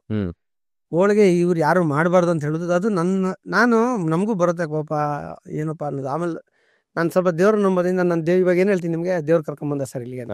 ನಾನು ಯಾಕೆ ಅವ್ರ ಬಗ್ಗೆ ಎಲ್ಲ ಯೋಚನೆ ಮಾಡಲಿ ಸರ್? ಕರೆಕ್ಟ್. ಅವ್ರನ್ನೂ ದೇವ್ರೆ, ಒಳ್ಳೇದಕ್ಕೋ ಕೆಟ್ಟದಕ್ಕೋ ಯಾವುದಕ್ಕೊಂದು ದೇವ್ರೆ ಕರ್ಕೊಂಡ್ಬಿಟ್ಟಿರ್ತಾನೆ. ನಾನು ಅವಾಗ ಅಲರ್ಟ್ ಆಗ್ತಿದ್ದೆ. ನನ್ನ ಕೆಲಸ ನಾನು ಹೆಂಗೆ ಫೋಕಸ್ ಮಾಡಬೇಕು, ಇನ್ನೂ ಅಲರ್ಟ್ ಆಗ್ತಿದ್ದೆ ಸರ್. ನಾನು ಆಲ್ಮೋಸ್ಟ್ ಆ ಥರ ಒಂದು ನಿರ್ಧಾರಗಳಲ್ಲಿ ನನಗೆ ಸಕ್ಸಸ್ ಕೊಟ್ಟಿದ್ದೆ ಅಂತ ಅವರು. Very nice. ಎಲ್ಲಿ ಏನೇ ಕಾಂಪಿಟೇಷನ್ ನಾನು ಅಲರ್ಟ್ ಆಗ್ತೀನಿ, ಕೇರ್ಲೆಸ್ ಇದ್ದು ಮಾಡಲ್ಲ. ಒಂದು ಸಣ್ಣ ಹೋಳಿಗೆ, ನಾನು ಸಣ್ಣದಿದ್ದು ನನ್ಗಿಂತ ದೊಡ್ಡವರೆಲ್ಲ ಇದ್ರು, ಇವಾಗಲೂ ಇದ್ದಾರೆ. ನಾನೆಲ್ಲ ಒಂದು 20 ಥರ ಇದ್ದಿದ್ದು. ಆ ಥರ ಇವಾಗಲೂ ಸಣ್ಣ ಸಣ್ಣದಾಗೆಲ್ಲ ಪಾಪ ಯಾರೊಬ್ಬ ಹೊಟ್ಟೆ ಪಡಿಗೆ ಮಾಡ್ತಾರೆ ಕಲ್ತಿರೋರು. ಅದನ್ನು ಕೇರ್ಲೆಸ್ ಅಂತೂ ಮಾಡಲ್ಲ, ಅಲರ್ಟ್ ಆಗಿರ್ತೀನಿ. ಸರ್, ಇವಾಗ ಕಾಮರ್ಸ್ ಮಾತಾಡೋಣ mainly, because at the end business ಅನ್ನೋದು ನಡೆಯೋದೇ ದುಡ್ಡಿನ ಮೇಲೆ ಅಲ್ವಾ. ಒಂದು ಬ್ರಾಂಚಿಗೆ ಫಾರ್ ಎಕ್ಸಾಂಪಲ್ ಇವಾಗ ಇದು ಬನಶಂಕರಿ ತಗೊಳ್ಳೋಣ. ಬನಶಂಕರಿಯಲ್ಲಿ ಇದೆ ಸರ್, ಇದು ಬಸವನಗುಡಿಲಿದೆ. ಬಸವನಗುಡಿಯಲ್ಲಿ ಒಂದು ಬ್ರಾಂಚಿಗೆ ನೀವು ಪರ್ ಡೇ ಇನ್ವೆಸ್ಟ್ಮೆಂಟ್ ಎಷ್ಟು ಹಾಕ್ತೀರಾ, ಅದ್ರದ್ದು ಎಷ್ಟು % ರಿಟರ್ನ್ಸ್ಗಳು ಬರುತ್ತೆ? ಸ್ವಲ್ಪ ಮೆಟ್ರಿಕ್ಸ್ ಮಾತಾಡೋಣ. ಆ್ಯಕ್ಚುಲಿ ಸರ್, ಇಲ್ಲಿ ನಾನು ವೀಕು, ಓಕೆ, ಹೇಳ್ತೀನಿ. ಮೇಲ್ಮೇಲೆ ಲಾಭ ನಷ್ಟ ಏನು ಗೊತ್ತಿಲ್ಲ ಸರ್. ನಾನು ದುಡ್ಡು ಹಾಕು, ದುಡ್ಡು ತೆಗಿ, ಸ್ವಲ್ಪ ದುಡ್ಡು ಆಯ್ತು ಅಲ್ಲೆಲ್ಲೋ ಇನ್ನೊಂದು ಅಂಗಡಿ ಮಾಡೋ, ಆ ಥರ ಕಾನ್ಸೆಪ್ಟಲ್ಲಿ ಬಂದ್ಬಿಟ್ಟೆ. ಓಕೆ, ಇವಾಗ ನಾವು ದಿನಕ್ಕೆ ಓವರಾಲ್ ಆಗಿ ನಮ್ಮ ಫ್ರಾಂಚೈಸಿ ಅದು ಇದೆಲ್ಲ ತಗೊಂಡ್ರೆ ದಿನಕ್ಕೆ ಒಂದು 6-7 ಲಕ್ಷ ಬರುತ್ತೆ ಫ್ರಾಂಚೈಸಿ ಎಲ್ಲ. ಫ್ರಾಂಚೈಸಿ ಇದೆ ಅಂತ ಹೇಳಿದ್ರಿ ಸರ್. ಫ್ರಾಂಚೈಸಿ ಮಾಡಲ್ ಹೆಂಗ್ ವರ್ಕೌಟ್ ಆಗುತ್ತೆ? ಒಬ್ರು ಬೇಕಂದ್ರೆ ಎಷ್ಟು ನೀವು ಅವ್ರಿಗೆ ಇದು ಮಾಡ್ತೀರಾ, ಚಾರ್ಜ್ ಮಾಡ್ತೀರಾ? ಮಂಗಳೂರಲ್ಲಿ ಫಸ್ಟ್ ಕೊಟ್ವಿ ಸರ್. ಫ್ರಾಂಚೈಸಿ ಏನಾಗುತ್ತೆ ಅಂದ್ರೆ ಸರ್, 10 ಲಕ್ಷ ನಾವು ಇದು ಫ್ರಾಂಚೈಸಿ ಫೀಸ್ ಅಂತ ತಗೊಂತೀವಿ. ಓಕೆ, ನಮ್ಮ ಬ್ರ್ಯಾಂಡ್ ರಾಯಲ್ಟಿ ತರ ಒಂದ್ಸಲ. ಹೌದು. ಅದಾದ್ಮೇಲೆ ಬಿಸ್ನೆಸ್ ಮೇಲೆ ಎಷ್ಟು % ಚಾರ್ಜ್ ಮಾಡ್ತೀರಾ? 5% ಅಂತ ಹೇಳಿ ಮಾತಾಡ್ತೀವಿ. ಓಕೆ, ಆಮೇಲೆ ಸ್ವಲ್ಪ ನಾವು ಅಂಡರ್ಸ್ಟ್ಯಾಂಡ್ ಮಾಡ್ಕೊಂತೀವಿ. ರಾ ಮೆಟೀರಿಯಲ್ ನೀವೇ ಕೊಡ್ತೀರಾ? ಎಲ್ಲ ಪ್ರತಿ ಪ್ರಾಡಕ್ಟ್ ನಿಮಗೆ ರೀಚ್ ಮಾಡ್ತೀವಿ. ನೀವು ಇನ್ವೆಸ್ಟ್ ಮಾಡ್ಕೊಬೇಕು, 5 ಜನ ಹುಡುಗರನ್ನ ನೀವು ರೆಡಿ ಮಾಡ್ಕೊಬೇಕು. ಓಕೆ, ಮೇಜರ್ ಹೋಳಿಗೆ ಅವ್ರನ್ನ ನಾವು ಕೊಡ್ತೀವಿ. ಅವ್ರು ನಿಮ್ ಜೊತೆ ಒಂದು 6 ತಿಂಗಳು ಇರ್ತಾರೆ. ರೈಟ್. ನಿಮ್ಮ ಹುಡುಗರನ್ನೆಲ್ಲ ಟ್ರೈನ್ ಅಪ್ ಮಾಡ್ತಾರೆ. ಅದೆಲ್ಲ ಮಾಡಿಬಿಟ್ಟು ನೀವು ಓಪನ್ ಆದರೆ ಓಪನ್ ಟೈಮಲ್ಲಿ ನಾವೇ ಎಲ್ಲ ಬಿಸ್ನೆಸ್ ರನ್ ಮಾಡ್ತೀವಿ. ರನ್ ಮಾಡಿ ನಿಮ್ಮ ಜೊತೆ ಇಟ್ಕೊಂಡು ಅದ್ರ ಜೊತೆ ಹೆಂಗೆ ನೀವು ಆರ್ಡರ್ಗಳು ಮಾಡ್ಕೊಬೇಕು, ಹೆಂಗೆ ಬಿಸ್ನೆಸ್ ಮಾಡಬೇಕು, ಇದೆಲ್ಲ ನಾವು ಹೇಳ್ಕೊಡ್ತೀವಿ ನಿಮಗೆ. ಆಮೇಲೆ ನಮ್ಮ ಹುಡುಗರು ಒಬ್ಬೊಬ್ಬರು ಹೊರಗಡೆ ಬರ್ತಾರೆ. ಆಮೇಲೆ ನಿಮ್ಮ ಹ್ಯಾಂಡ್ ಓವರಲ್ಲಿ ನೀವು ನೆಡ್ಸ್ಕೊಂಡು ಹೋಗ್ತಾ ಇರ್ತೀವಿ. ನಾವು ಅಡ್ವೈಸ್ ಮಾಡ್ತಾ ಇರ್ತೀವಿ. ಪ್ರಾಡಕ್ಟ್ ಎಲ್ಲ ಮಾಮೂಲಿ ಅದೇನೇನು ಬೇಕೋ ಅದು ನಾವು ಕಳಿಸ್ತಾ ಇರ್ತೀವಿ, ನೀವು ಪೇಮೆಂಟ್ ಮಾಡ್ಕೊತಾ ಇರ್ತೀವಿ. ಸರ್, ಇವಾಗ ಇನ್ನೊಂದು ವಿಡಿಯೋ ನೋಡ್ತಿರುವಾಗ ಗೊತ್ತಾಯಿತು ತುಂಬ ಜನರಿಗೆ ನೀವು ಕೆಲಸಗಳು ಕೊಟ್ಟಿದ್ದೀರಾ ಅಂತ. ಸೊ ಇವಾಗ ಯಾರಾದರೂ ನಿಮ್ಮ ಹತ್ರ ಸೇರಬೇಕು ಕೆಲಸಕ್ಕೆ ಅಂದರೆ ಎಷ್ಟು ಸ್ಯಾಲ್ರಿ ಎಕ್ಸ್ಪೆಕ್ಟ್ ಮಾಡ್ಬೋದು, ಮತ್ತು ಹೇಗೆ ಅದು ವರ್ಕೌಟ್ ಆಗುತ್ತೆ, ಏನೇನು ಫೆಸಿಲಿಟೀಸ್ ಕೊಡ್ತೀವಿ? ಒಳ್ಳೆ ವಿಚಾರ ಸರ್. ನಾವು ಕೆಲಸ ಕೊಡ್ತೀವಿ ಅನ್ನೋದಕ್ಕಿಂತ ಆ್ಯಕ್ಚುಲಿ ಅವರೆಲ್ಲ ನಮ್ಮನ್ನು ಸಾಕ್ತಾ ಇರ್ತಾರೆ ಸರ್. ನನ್ನನ್ನು, ನಮ್ಮ ಸಂಸ್ಥೆನ, ನಮ್ಮ ಫ್ಯಾಮ್ಲಿನ ನಾನು ಯಾವಲ್ಲ ಅದನ್ನೇ ಫೀಲ್ ಮಾಡೋದು. Right sir. ಅವರೆಲ್ಲ ಸೇರಿ ನಮ್ಮನ್ನು ಸಾಕ್ತಾ ಇರ್ತಾರೆ ಸರ್. ಇವಾಗ ನಮ್ಮದು 15,000 ಸ್ಯಾಲ್ರಿ ಇರುತ್ತೆ ಸರ್. ಓಕೆ, 15,000 ಮೊದಲು 10,000 12,000 ಐತಿ, 15,000 ರೂಪಾಯಿ ಸ್ಯಾಲ್ರಿ. ಸ್ಟಾರ್ಟಪ್ಪಲ್ಲೇ 15,000 ಕೊಡ್ತೀವಿ ಅವ್ರಿಗೆ. Very nice. ಇರೋದಕ್ಕೆಲ್ಲ ಫೆಸಿಲಿಟಿ ಫೆಸಿಲಿಟಿ ಎಲ್ಲ ಕೊಡ್ತೀವಿ. ಅದು ಸ್ವಲ್ಪ ಊಟ ತಿಂಡಿದೆಲ್ಲ ಇರುತ್ತೆ. ಅದು ನೋಡ್ತೀವಿ. ಅವರು ಟ್ರಯಲ್ ಆಗೋ ತನಕ ಅದೆಲ್ಲ ಕಟ್ ಮಾಡ್ತೀವಿ. ರೂಮ್ ಕಾಸ್ಟು ಅವ್ರದ್ದು ಫುಡ್ ಎಲ್ಲ ಕಟ್ ಮಾಡ್ತೀವಿ. ಅವರು ರೆಡಿ ಆದ್ಮೇಲೆ ಅದು ಮೈನಸ್ ಆಗುತ್ತೆ. ಓಕೆ, ಅಂದ್ರೆ ಇವಾಗ ಸಡನ್ ಅಂತ ಅವ್ರು ಬಂದಾಗ ನಾವು ಅವ್ರಿಗೆ ಕೆಲಸನೇ ಗೊತ್ತಿರಲ್ಲ. ಯಾಕೆ ಅವರು ಟ್ರೈನರ್. ಆ ಟ್ರೈನರ್ನ ರೆಡಿ ಮಾಡೋದು ಒಂದು 6 ತಿಂಗಳು ನಾವು ಏನು ಮಾಡ್ತೀವಿ, 15,000 ಸ್ಯಾಲ್ರಿ ಕೊಡ್ತೀವಿ. ಊಟದ್ದು ಮತ್ತೆ ಇದನ್ನು ಕಟ್ ಮಾಡ್ತೀವಿ. ಅದಾದ್ಮೇಲೆ ಅವ್ನು ರೆಡಿ ಆದ ಅಂದ್ರೆ ಕೂಡ ಅವ್ನು ಈ ಕಡೆ ಪಾಸ್ ಮಾಡ್ಬಿಟ್ಟು ಊಟ ತಿಂಡಿ 15,000 ಸಂಬಳ ಹಂಗೆ ಕಂಟಿನ್ಯೂ ಆಗುತ್ತೆ. ಆ ಥರ ಮಾಡ್ತೀವಿ. ಸರ್, ಪ್ರೈಸಿಂಗ್ ಹೆಂಗೆ ಹೋಳಿಗೆದು? ಅಂದರೆ ಸ್ಟಾರ್ಟಿಂಗ್ ಎಷ್ಟರಿಂದ ಮಾಡ್ತೀರಾ, ಹೈಯೆಸ್ಟ್ ರೇಂಜ್ ಅದು? ಮತ್ತು ನೀವೊಂದು ರೆಕಮೆಂಡ್ ಮಾಡ್ಬೇಕು, ನಾನೇ ಬರ್ತೀನಿ ನಾಳೆ ಅಂದರೆ ನಿಮಗೆ ಸರ್ ಒಂದು ಹೋಳಿಗೆ ಸಕ್ಕತ್ತಾಗಿರೋದು ಮಾಡಿಕೊಡಿ ಅಂದರೆ ಯಾವ್ದು ಟ್ರೈ ಮಾಡಬೇಕು ಸರ್? ಇಲ್ಲಿ ನಾನು ಇಷ್ಟು ವರ್ಷ ನೋಡಿದ್ರ ಪ್ರಕಾರ ನಮ್ಮದು ಮಾಸ್ಟರ್ ಪೀಸು ಬೇಳೆ ಹೋಳಿಗೆ, ಕಾಯಿ ಹೋಳಿಗೆ. ಓಕೆ, ಅದು ಯಾವತ್ತು ನಮ್ಮ ಸಂಸ್ಕೃತಿ ಟ್ರೆಡಿಷನಲ್. ಅದು ಒಂದ್ ಕಡೆ ಬಿಟ್ಬಿಟ್ರೆ ಹೊಡಿತು. ಯಾರು ತಿನ್ಲಿ ಸರ್, ಬಾದಾಮ್ ಮಾತ್ರ ಎಲ್ರು ತಿಂತಾರೆ. ಅದು ಇಷ್ಟ ಇಲ್ಲ ಅಂತ ಹೇಳೋದಿಲ್ಲ, ಅದು major. Right sir. Prices sir ಹೋಳಿಗೆ ಪ್ರೈಸಸ್ ನೋಡಿ ಸರ್, ಬೇಳೆ ಒಳಗೆ 22 ರೂಪಾಯಿ, ಕಾಯಿ ಒಳಗೆ ಇವಾಗ 25 ರೂಪಾಯಿ ಇದೆ. ಕಾಯಿ ರೇಟ್ ಜಾಸ್ತಿ ಆದ್ರಿಂದ 25 ರೂಪಾಯಿ ಇದೆ. ಇನ್ನು ವೆರೈಟಿ ಹಂಗೆ ಹೋದ್ರೆ 25 20-30 ರೂಪಾಯಿ. ಬಾದಾಮಿ ಎಲ್ಲ 40-45 ರೂಪಾಯಿ, 50 ರೂಪಾಯಿ. ಅದು ಯಾಕಂದ್ರೆ ಕಾಸ್ಟ್ ಹಂಗೆ ಬೀಳುತ್ತೆ. ಎಲ್ಲ ಒಳ್ಳೆ ಕ್ವಾಲಿಟಿ ಹಾಕಿ, ಒಳ್ಳೆ ಗೋಡಂಬಿ, ಒಳ್ಳೆ ಬಾದಾಮಿ, ತುಪ್ಪ ಅದೆಲ್ಲ ಮಾಡೋದ್ರಿಂದ ಹೈ ರೇಟ್ ಆಗಿದೆ. ಸೊ ಪರ್ ಹೋಳಿಗೆ ಒಂದು 30-40% ಲಾಭ ಅನ್ಬೋದು ಸರ್ ಸದ್ಯಕ್ಕೆ? ಇಲ್ಲ ಸರ್, ಅಷ್ಟು ಇವಾಗ ಮೊದ್ಲಿನ ತರ ಎಲ್ಲ ಮಾರ್ಜಿನ್. ಮೊದಲೆಲ್ಲ 30% ಇತ್ತು ಸರ್. ಇವಾಗ ನೀವೊಂದು ಗ್ರಾಸ್ ಕೇಳ್ತಾ ಇದೀರಾ, ನೆಟ್ ಕೇಳ್ತಾ ಇದೀರಾ ಸರ್? ಎರಡು ತರ ನೆಟ್ ಪ್ರಾಡಕ್ಟ್ ಒಂದು ನೆಟ್ ನಮ್ಮ ಮಾರ್ಜಿನ್ ಎಲ್ಲ ಹೋಗಿ ಸರ್. ಇವಾಗ ಒಂದು 8% ನನಗೆ 8-7% ಬರ್ಬೋದು. ಯಾಕೆಂದ್ರೆ ನಮ್ಮ ಸಂಸ್ಥೆ ಸ್ವಲ್ಪ ದೊಡ್ಡದಾಗಿದೆ. ಮ್ಯಾನೇಜ್ಮೆಂಟ್, ಮೈಂಟೆನೆನ್ಸ್, ರೆಂಟು, ಗೋಡನ್ನು ಇದೆಲ್ಲ ಇರೋದ್ರಿಂದ ನಮ್ಗೆ ಒಂದು 8%. ಆಕ್ಚುಲಿ ನಾವು 20-25% ಇತ್ತು ಚಿಕ್ಕದಾಗಿದ್ದಾಗ. ಆಮೇಲೆ ಆಗಿನ ರೇಟ್ ಹಂಗಿತ್ತು, ಮಾರ್ಜಿನ್ ಹಂಗಿತ್ತು. ಇವಾಗ ರೇಟ್ ಎಲ್ಲ ಇವಾಗ ನೋಡಿದಾರೆ ನೀವು ಇತ್ತೀಚೆ ಒಂದು 5-6 ವರ್ಷಗಳ ಈ ಕಡೆ ಫುಡ್ ಅಲ್ಲಿ ಯಾರು ರೇಟ್ ರೈಸ್ ಮಾಡಿರ್ಲಿಲ್ಲ ಅವಾಗೆಲ್ಲ. ಇವಾಗ ಅಕ್ಕಿಯಿಂದ ಹಿಡಿದು ಎಲ್ಲದು ಮೇಲಕ್ಕೆ ಹೋಗಿದೆ. ನೀವು ಅದೇ ತರ ನೀವು ರೇಟ್ ತಗೊಂಡೋದಾಗ ಕಸ್ಟಮರ್ ಕಷ್ಟ ಆಗುತ್ತೆ. ನಾವ್ ಯಾವಾಗಲೂ ₹1 ರೇಟ್ ಜಾಸ್ತಿ ಮಾಡ್ಕೊಂಡು ನಾವು ಕಸ್ಟಮರ್ ನಿಂತ್ಕೊಂಡು ಯೋಚನೆ ಮಾಡ್ಲೇಬೇಕಾಗತ್ತೆ. ಅಲ್ಲೂ ನಿಂತ್ಕೊಂಡಿರ್ತೀವಿ. ಅದನ್ನ ನೋಡಿನೇ ನಾವು ರೇಟ್ ಇಡೋದು. ಅವಾದ್ರೆ ಹೋಗ್ತಾ ಮಾರ್ಜಿನ್ ಕಡಿಮೆ ಆಗಿದೆ. ಬಟ್ ನಾವ್ ಹೆಂಗ್ ಸೇಫ್ ಅಂದ್ರೆ ನಮ್ದು ವಾಲ್ಯೂಮ್ ಜಾಸ್ತಿ ಇದೆ, ದೊಡ್ಡದಾಗಿದೆ, ರೋಡ್ ಆಗಿದೀವಿ. ಅದರಿಂದ ಸರ್, ಈ ಹಬ್ಬದ ಟೈಮಲ್ಲಿ ಎಷ್ಟು ಹೋಳಿಗೆ ಸೇಲ್ ಮಾಡ್ತೀರಾ? ಯಾವ ದಿನ ನೀವು ಹೈಯೆಸ್ಟ್ ಸೇಲ್ ಮಾಡಿ ಸರ್ ಈ ತನಕ? ಹಬ್ಬ ನಮ್ಗೆ ಯಾವಾಗ್ಲೂ ಹೋಳಿಗೆ ಅಂದ್ರೆ ಯುಗಾದಿ ಸರ್. ಎಷ್ಟು ಬೇಕಾದ್ರೂ ಮಾರ್ಬೋದು, ಮಾಡಕ್ಕಾಗಲ್ಲ. ಓಕೆ, ಈ ಮೊನ್ನೆ ಆಗಿದ್ದು ಯುಗಾದಿಗೆ ಎಷ್ಟು? ಅದೇ ಅವಾಗ ನಾವು ನಿಯರೆಸ್ಟ್ ಒಂದು ಎಲ್ಲ ಓವರಾಲ್ ಎಲ್ಲ ತಗೊಂಡ್ರು 1-1.5 ಲಕ್ಷ ಹೋಳಿಗೆ ಮಾಡಿದ್ವಿ. ಎಲ್ಲ ಅಂಗಡಿಯಿಂದ. ಬಟ್ ಇನ್ನೂ ಮಾಡ್ಬೋದು, ಮಾಡೋಕ್ಕಾಗಲ್ಲ.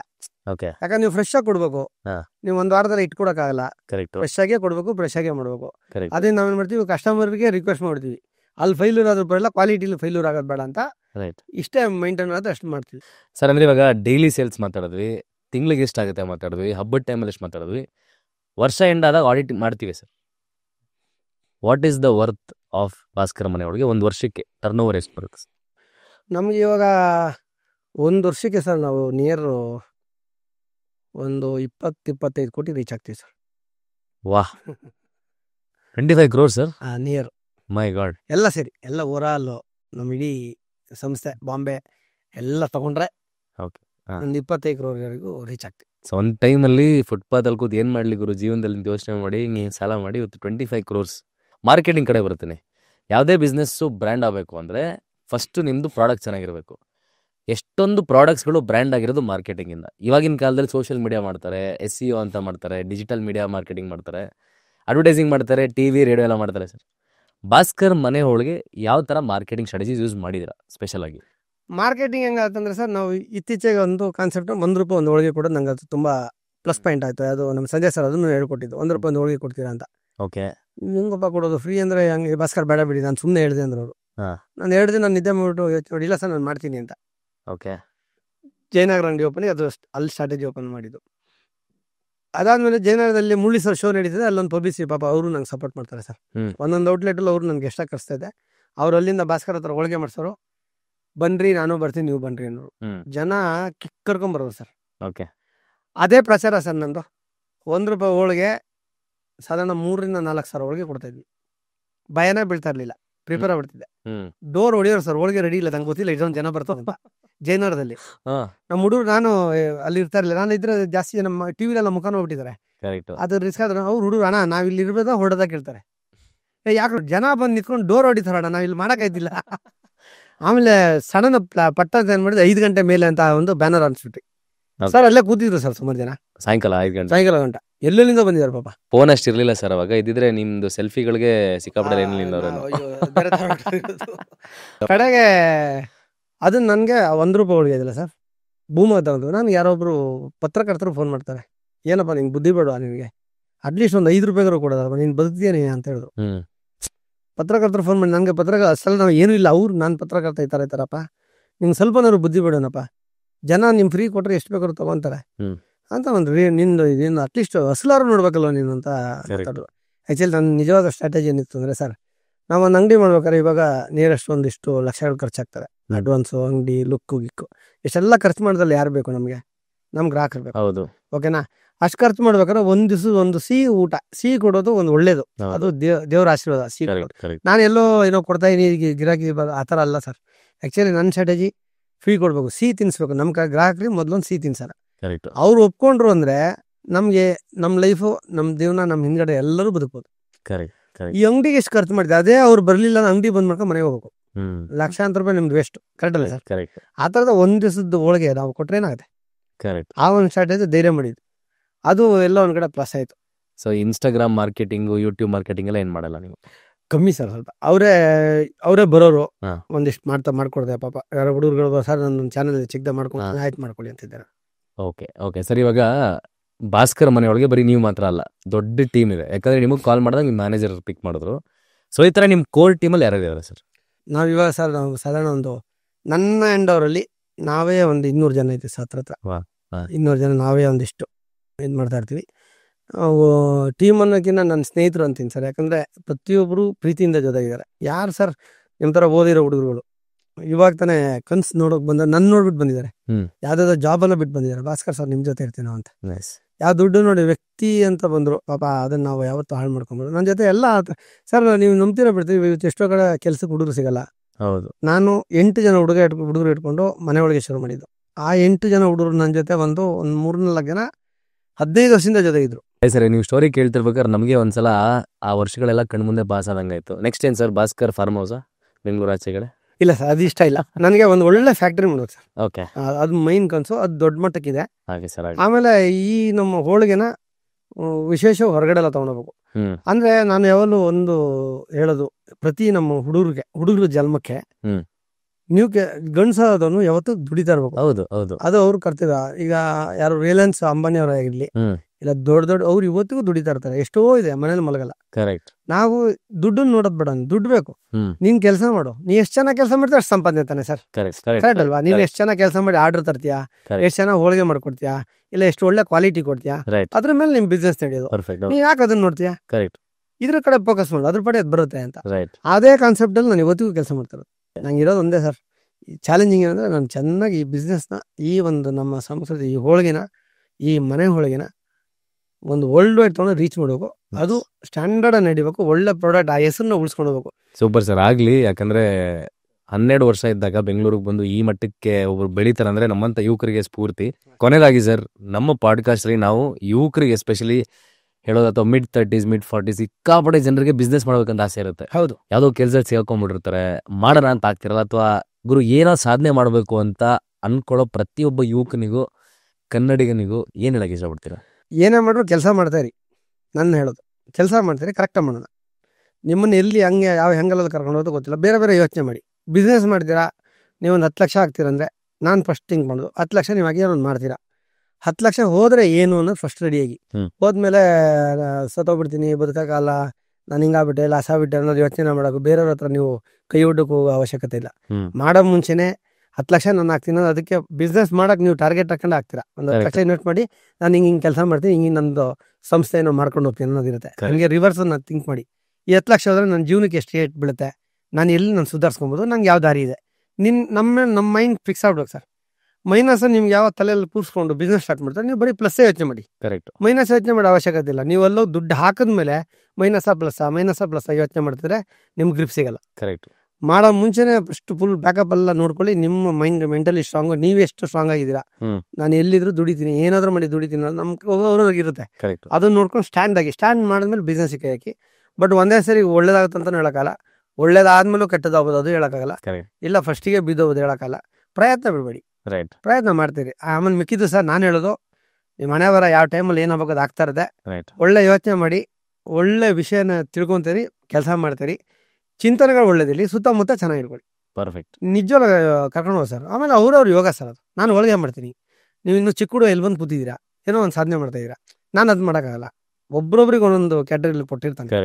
ನಮ್ಮನ್ನು ಕರ್ಕೊಂಡು, ನೀವು ಗೊತ್ತಾ ಸರ್, ನೀವು ಇಲ್ಲಿ ಬಂದು ಕೂತಿರ್ತೀರಾ ಅಂತ ಮಾಡ್ತೀನಿ ಅಂತ ಅನ್ಕೊಂಡಿದ್ರಾ ಚಿಕ್ಕ ವಯಸ್ಸಲ್ಲಿ? ಇಲ್ಲ. ಅದು ಟೈಮ್ ಬಂದಾಗ ಮೆಂಟಲ್ ಇಷ್ಟು ಚೆನ್ನಾಗಿ ನಿಮ್ದು ಇವತ್ತು ಹೋಗ್ತಾ ಇದೆ, ಎಲ್ಲ ಇಷ್ಟೊಂದು ಜನ ನೋಡ್ತಾ ಇದ್ದಾರೆ, ಇಷ್ಟಪಡ್ತಾರೆ ಅಂದ್ರೆ ದೇವ್ರು ಕರ್ಕೊಂಡು ಹೋಗ್ತಾನೆ. ಮಾಡೋ ಕೆಲಸ ನಂಗೆ ಮಾಡ್ಕೊಂಡು ಹೋದ್ರೆ ಒಳ್ಳೇದು ಅಂತ ನಾನು ಹೇಳ್ತೀನಿ ಸರ್. ಕರ್ನಾಟಕದಿಂದ ಕೆಲವೊಬ್ರು ಆಂಟರ್ಪ್ರನರ್ಸ್ ಮಾತ್ರ ಶಾರ್ಕ್ ಟ್ಯಾಂಕ್ ಬಂದಿದ್ದಾರೆ, ಅಂಡ್ ಅದ್ರಲ್ಲಿ ನೀವು ಕೂಡ ಒಬ್ರು ಅಂತ ಹೇಳೋದಕ್ಕೆ ನಮ್ಗೆ ಸಖತ್ ಖುಷಿ ಆಗುತ್ತೆ ಸರ್. ಆ ಒಂದು ಅನುಭವ ಹೇಗಿತ್ತು ಸರ್? ಸರ್ ಅದು ಸೂಪರ್. ಅದು ಆ್ಯಕ್ಚುಲಿ ಶಾರ್ಕ್ ಟ್ಯಾಂಕ್ ಇಂಡಿಯಾ ಅಂತ ನನಗೆ ಗೊತ್ತಿರಲಿಲ್ಲ. ಆ್ಯಕ್ಚುಲಿ ಇವತ್ತಿನ ಯಂಗ್ಸ್ಟರ್ಸ್ ಎಲ್ಲರಿಗೂ ಗೊತ್ತು. ನೀವು ಹೇಳಿದಾಗ ಇವತ್ತು ತುಂಬ ಜನ ಏನಾದ್ರು ಒಂದು ಮಾಡಬೇಕು ಹಂಬಲಲ್ಲಿ ತುಂಬ ಜನ ಹುಡುಗರುಗಳು ಎಲ್ಲ ನೋಡ್ತಾ ಇರ್ತಾರೆ. ನಂಗೆ ಆಮೇಲೆ ಗೊತ್ತಾಗಿದ್ದು ಅಲ್ಲೇ ಶಾರ್ಕ್ ಟ್ಯಾಂಕಿಂದ ನಾನು ಏನೂ ಕೇಳಿಲ್ಲ. ನನಗೆ ಬಾಂಬೆಯಿಂದ ನಮ್ಮ ಬಾಂಬೆ ಟೀಮ್ ಇದ್ದಾರೆ, ಅವ್ರಿಗಲ್ಲಿ ಲಿಂಕ್ ಅಪ್ರೋಚ್ ಆಗುತ್ತೆ, ಸರ್ ಈ ಥರ ಇದೆ ಹೋಗ್ಬೇಕು ಅಂತ. ನಾನು ನಮ್ಮ ಸಂಜಯ್ ಸರ್ ಫಸ್ಟ್ ಏನಿದ್ರು ಅವ್ರ ಹತ್ರ ಡಿಸ್ಕಷನ್ ಮಾಡ್ತೀನಿ. ನೀವೇನ್ರಿ ಎಲ್ಲಿಗೆ ಹೋಗ್ತಾ ಇದ್ದೀರ ಅಂತ ಶಾಕ್ ಆಗಿ ಹೇಳ್ತಾ ಇದ್ರು. ಅಯ್ಯೋ ಇದು ಯಾವ ಥರ ಅಂತಲ್ಲಿ ಆವಾಗ ಸ್ವಲ್ಪ ಅದ್ರ ಬಗ್ಗೆ ಎಲ್ಲ ತಿಳ್ಕೊಂಡು ಹೋಗಿದ್ದು. ತುಂಬ ಖುಷಿ ಸರ್ ನಿಜವಲ್ಲೂ. ಅಲ್ಲಿ ಹೋದಾಗ ಅಲ್ಲಿ ದೊಡ್ಡ ದೊಡ್ಡ ಲೆಸೆಂಡ್ರಿಗಳೆಲ್ಲ ಮುಂದೆ ಕೂತಿದ್ರು.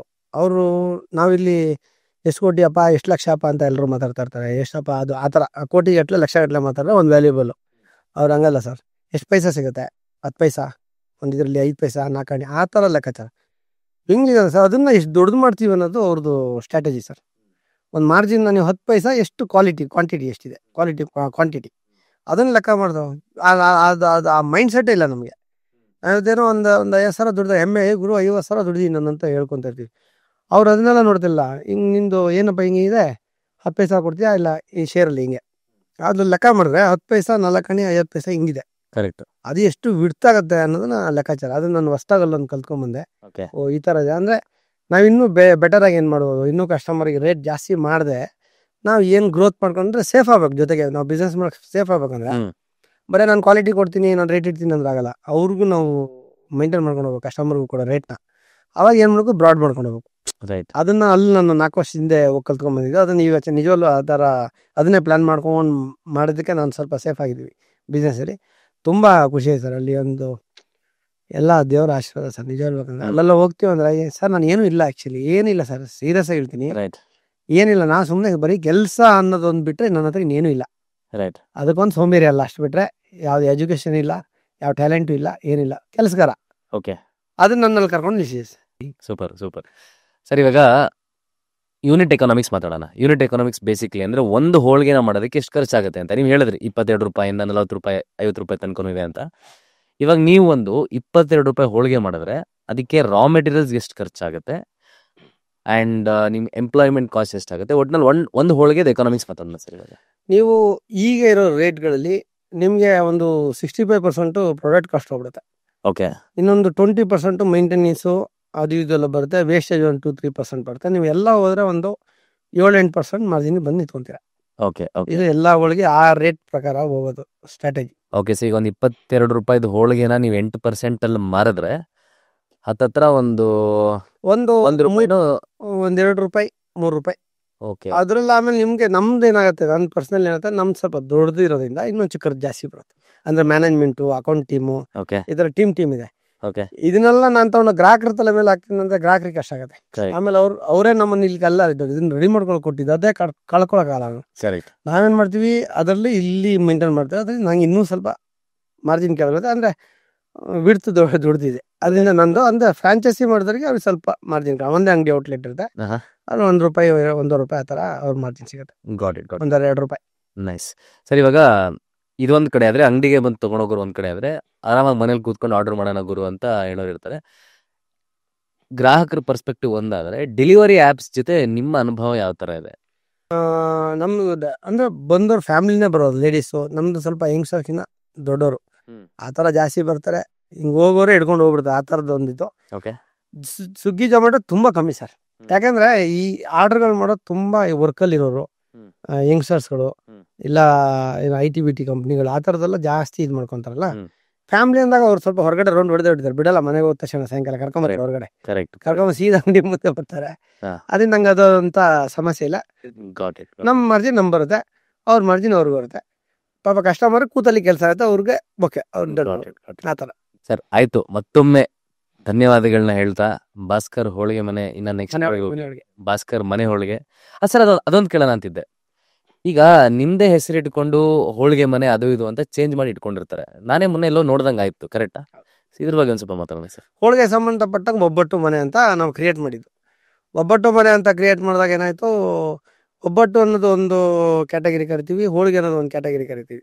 ಒಬ್ಬಟ್ಟು ಹೋಳಿಗೆ ಎರಡು ಒಂದೇ ಬೇರೆ ಬೇರೆ ಒಂದು ಬೇರೆ ಬೇರೆ ಥರ ಬೇರೆ ಬೇರೆ ಜನ ಕರೀತಾರೆ. ಕರೆಕ್ಟ್. ಆ ಥರ ಇದ್ದಾಗ ರಾತ್ರಿ ಎಲ್ಲ ಯೋಚನೆ ಮಾಡ್ತೀವಿ, ಒಬ್ಬಟ್ಟು ಇದು ಹಿಂಗೆ ಬರುತ್ತೆ. ಹೋಳಿಗೆ ಅಂದರೆ ಎಲ್ಲರಿಗೂ ಒಂದು ಇದು ಬರುತ್ತೆ. ಅದನ್ನು ಒಬ್ಬಟ್ಟು ಅನ್ನೋದು ಕ್ಯಾನ್ಸಲ್ ಮಾಡಿ ಹೋಳಿಗೆ ಅಂತ ಇಟ್ಟಿದ್ದು. ಅದೇನಾಯ್ತು, ಹೋಳಿಗೆ ಮನೆ ಅಂತ ಇಟ್ಟರೆ ಎಲ್ಲರ ಥರ ನಾವು ಹಾಕ್ತೀವಿ. ಆವಾಗ ಭಾಸ್ಕರ್ ಇಡಬೇಕು ಅಂತ ಅಲ್ಲಿ ಇರಲಿಲ್ಲ. ನನ್ನ ಹೆಸರು ಹಾಕೊಂಡು ನಾನು ಎಲ್ಲೂ ಇಷ್ಟಪಡಲ್ಲ, ಆ ಮಟ್ಟಕ್ಕೆ ನಾನು ಬೆಳೆದೂ ಇರಲಿಲ್ಲ. ಓಕೆ. ಆ ಥರ ಒಂದು ಸಬ್ಜೆಕ್ಟು. ಆವಾಗ ಯೋಚನೆ ಮಾಡಿ ಅದು ಇದೆಲ್ಲ ಯೋಚನೆ ಮಾಡಿ ಆಮೇಲೆ ಮನೆ ಹೋಳಿಗೆ ಅಂತ ಇಟ್ಬಿಟ್ಟು. ಓಕೆ. ಮನೆ ಹೋಳಿಗೆ ಅಂತ ಬಂದಾಗ 2 ವರ್ಷ ಏನು ತೊಂದರೆ ಇಲ್ಲ, ಎಲ್ಲ ಚೆನ್ನಾಗಿ ನಡೀತು. ನನಗೆ ದೇವರ ಆಶೀರ್ವಾದ, TV ಚಾನಲ್ಲು ಅದು ಇದು ಎಲ್ಲ ಅಂತ ಕ್ವಾಲಿಟಿ ಜೊತೆ ಕಸ್ಟಮರ್ ಒಳ್ಳೆ ಸಪೋರ್ಟ್ ಆಯಿತು. ನಾನು 2 ವರ್ಷದಲ್ಲಿ 2 ಅಂಗಡಿ ಮಾಡ್ಬಿಟ್ಟೆ. ಮತ್ತೆ ಪಟ್ ಅಂತ ರೆಡಿ, ಒಂದು 2 ಅಂಗಡಿ ರೆಡಿ ಆಯಿತು. ಆವಾಗ ಬೇರೆಯವರು ಸ್ಟಾರ್ಟ್ ಮಾಡಿದ್ರು ಹೋಳಿಗೆ ಮನೆ ಸೇಮ್ ಕಾನ್ಸೆಪ್ಟು, ಸೇಮ್ ನಾವು ಏನು ಮಾಡಿದ್ವಿ ಅದೆಲ್ಲ ಹಂಗಿರುತ್ತೆ. ಅಂಗಡಿ ಹೆಸರು ಮಾತ್ರ ಹೋಳಿಗೆ ಮನೆ ಕುರುಕ್ ತಿಂಡಿ ಅಂತ ಹಾಕ್ತಾರೆ. ನಮ್ದು ಮನೆ ಹೋಳಿಗೆ ಕುರುಕ್ ತಿಂಡಿ. ಜನ ಅಷ್ಟೆಲ್ಲ ಅಬ್ಸರ್ವ್ ಮಾಡಲ್ಲ ಆ ಥರ. ಅಂಗಡಿ ಎಲ್ಲ ಸೇಮ್ ಇರುತ್ತೆ, same concept, same uniform, same ನಾವೇನು ಸ್ಟ್ರಾಟಜಿ ಯೂಸ್ ಮಾಡ್ತೀವಿ ಅದೇ. ಆಮೇಲೆ ನಾವೇನು ಪ್ರಾಡಕ್ಟ್ ಇದೆ ಆಲ್ಮೋಸ್ಟ್ ಅದನ್ನೇ ಕಾಪಿ ಮಾಡ್ಕೊತಾರೆ. ಬಟ್ ನಮ್ಮ ಪ್ರಾಡಕ್ಟ್ ರೈಟ್ ಸರ್. ಚಕ್ಲಿ ಎಲ್ಲಿ ಸಿಗಲ್ಲ ಸರ್, ಕೋಡ್ಬಳೆ ಎಲ್ಲಿ ಸಿಗಲ್ಲ ಸರ್, ಎಲ್ಲದೂ ಹೋಳಿಗೆನೂ ಎಲ್ಲಿ ಸಿಗಲ್ಲ, ಎಲ್ಲ ಕಡೆ ಸಿಗುತ್ತೆ ಸರ್, ಸಿಗದೇ ಏನಿಲ್ಲ. ನಮ್ಮದೇ ಒಂದು ಟೇಸ್ಟು, ನಮ್ಮದೇ ಒಂದು ಸ್ಟ್ಯಾಂಡರ್ಡ್ ಇಟ್ಟಿರುತ್ತೆ. ಅದು ಎಲ್ಲರಿಗೂ ಇಷ್ಟ ಆಗಲ್ಲ. ರೈಟ್. ಈಗ ನಂದು ಎಲ್ಲರಿಗೂ ಇಷ್ಟ ಆಗುತ್ತೆ ಅಂತ ನಾವು ಹೇಳೋಕ್ಕಲ್ಲ. ಎಲ್ಲ ಒಂದು ಕೆಲವ್ರಿಗೆ ಇಷ್ಟ ಆಗದೆ ಬೇರೆ ಕಡೆನೂ ಇಷ್ಟ ಆಗುತ್ತೆ, ಇರುತ್ತೆ ಅದೆಲ್ಲ ಕ್ಯಾಜುವಲ್. ನಾವು ಮನಸ್ತೃಪ್ತಿಯಾಗಿ ಚೆನ್ನಾಗಿ ಮಾಡಬೇಕು, ನಿಮ್ಗೆ ಅದು ತೃಪ್ತಿ ಕೊಡಬೇಕು. ನೀವು ಕಸ್ಟಮರಿಗೆ ಏನು ಪ್ರಾಡಕ್ಟ್ ಕೊಡ್ತಾ ಇದ್ರೋ ಅದು ನಿಮ್ಗೆ ಹಿತವಾಗಿರ್ಬೇಕು. ನಾನು ಒಳ್ಳೆ ಪ್ರಾಡಕ್ಟ್ ಕೊಡ್ತಾ ಇದ್ದೀನಿ ಅಂತ ಹೆಮ್ಮೆ ಇರ್ಬೇಕು. ಅದಿದ್ಬಿಟ್ರೆ ಸಾಕು, ಇನ್ನು ಮಿಕ್ಕಿದ್ದು ನಡೀತದೆ. Thank you sir. ನಿಮ್ಮ ಜರ್ನಿ ನಿಜವಾಗ್ಲೂ ಹೇಳ್ತೀನಿ, ಒಂದು ಸಿನಿಮಾ ಥರನೇ ಬಂತು. ಡ್ಯಾನ್ಸು, ಆಮೇಲೆ ಹೋಟ್ಲ್ ಬಂದು ಕೆಲಸ ಮಾಡ್ತೀರಾ, ಸ್ಟಾರ್ಟ್ ಮಾಡ್ತೀರಾ, ಅಪ್ಸು ಡೌನ್ಸು. ನಿಜವಾಗ್ಲೂ ತುಂಬ ಕಲಿಯರಿದೆ, ಎಸ್ಪೆಷಲಿ ನಿಮ್ಮಲ್ಲಿ ಕಲಿಯೋದು ನೆವರ್ ಗಿವ್ ಅಪ್ ಆ್ಯಟಿಟ್ಯೂಡ್ನ. ಆ್ಯಂಡ್ ಇನ್ನೊಂದು ರಿಕ್ವೆಸ್ಟ್ ಇದೆ ಸರ್, ನೆಕ್ಸ್ಟ್ ಟೈಮ್ ಬರ್ತೀನಿ ಸರ್ ಭಾಸ್ಕರ್ ಮನೆ ಒಳಗೆ, ಒಂದು ಸ್ವಲ್ಪ ಡಿಸ್ಕೌಂಟ್ ಹಾಕ್ಕೊಡಿ ಸ್ಪೆಷಲಾಗಿ ನನಗೋಸ್ಕರ ಅಂತ ಹೇಳ್ತಾ ಇವತ್ತು ಬಂದಿದ್ದಕ್ಕೆ thank you so much sir. Thank you so much sir. ನನಗೂ ಕೂಡ ನಿಮ್ಮ ಚಾನಲಿಗೆ ಕರೆದು ನೀವೆಲ್ಲ ನನ್ನ ಕರೆದು ಇಲ್ಲಿ ಕೂರಿಸಿ ಇಷ್ಟು ಮಾತಾಡಿದ್ದು ನಂಗೆ ತುಂಬ ಖುಷಿಯಾಗಿದೆ. ಜೊತೆಗೆ ನಾನು ಇದನ್ನ ನನ್ನ ಟೀಮ್ಗೆ ಮತ್ತು ನಮ್ಮ ಗ್ರಾಹಕರಿಗೆ ಒಪ್ಪಿಸ್ಬಿಡ್ತೀನಿ. ಅವರೆಲ್ಲ ಇದ್ದರೆ ನಾನು ಇಲ್ಲಿ ಕರ್ಕೊಂಬಂದು ಕೂರಿಸಿರೋದು. ಅವ್ರಿಗೆ ಒಪ್ಪಿಸ್ಬಿಟ್ಟು ನಿಮಗೂ ಕೂಡ ನನ್ನ ಸೆಲೆಕ್ಟ್ ಮಾಡೋದಕ್ಕೆ ತುಂಬ ಧನ್ಯವಾದ ಹೇಳ್ತೀನಿ ಸರ್. Thank you sir. ಇದೇ ಖುಷಿಗೆ ಬನ್ನಿ ಒಂದು ಹೋಳಿಗೆ ತಿನ್ನೋಣ. Thank you sir.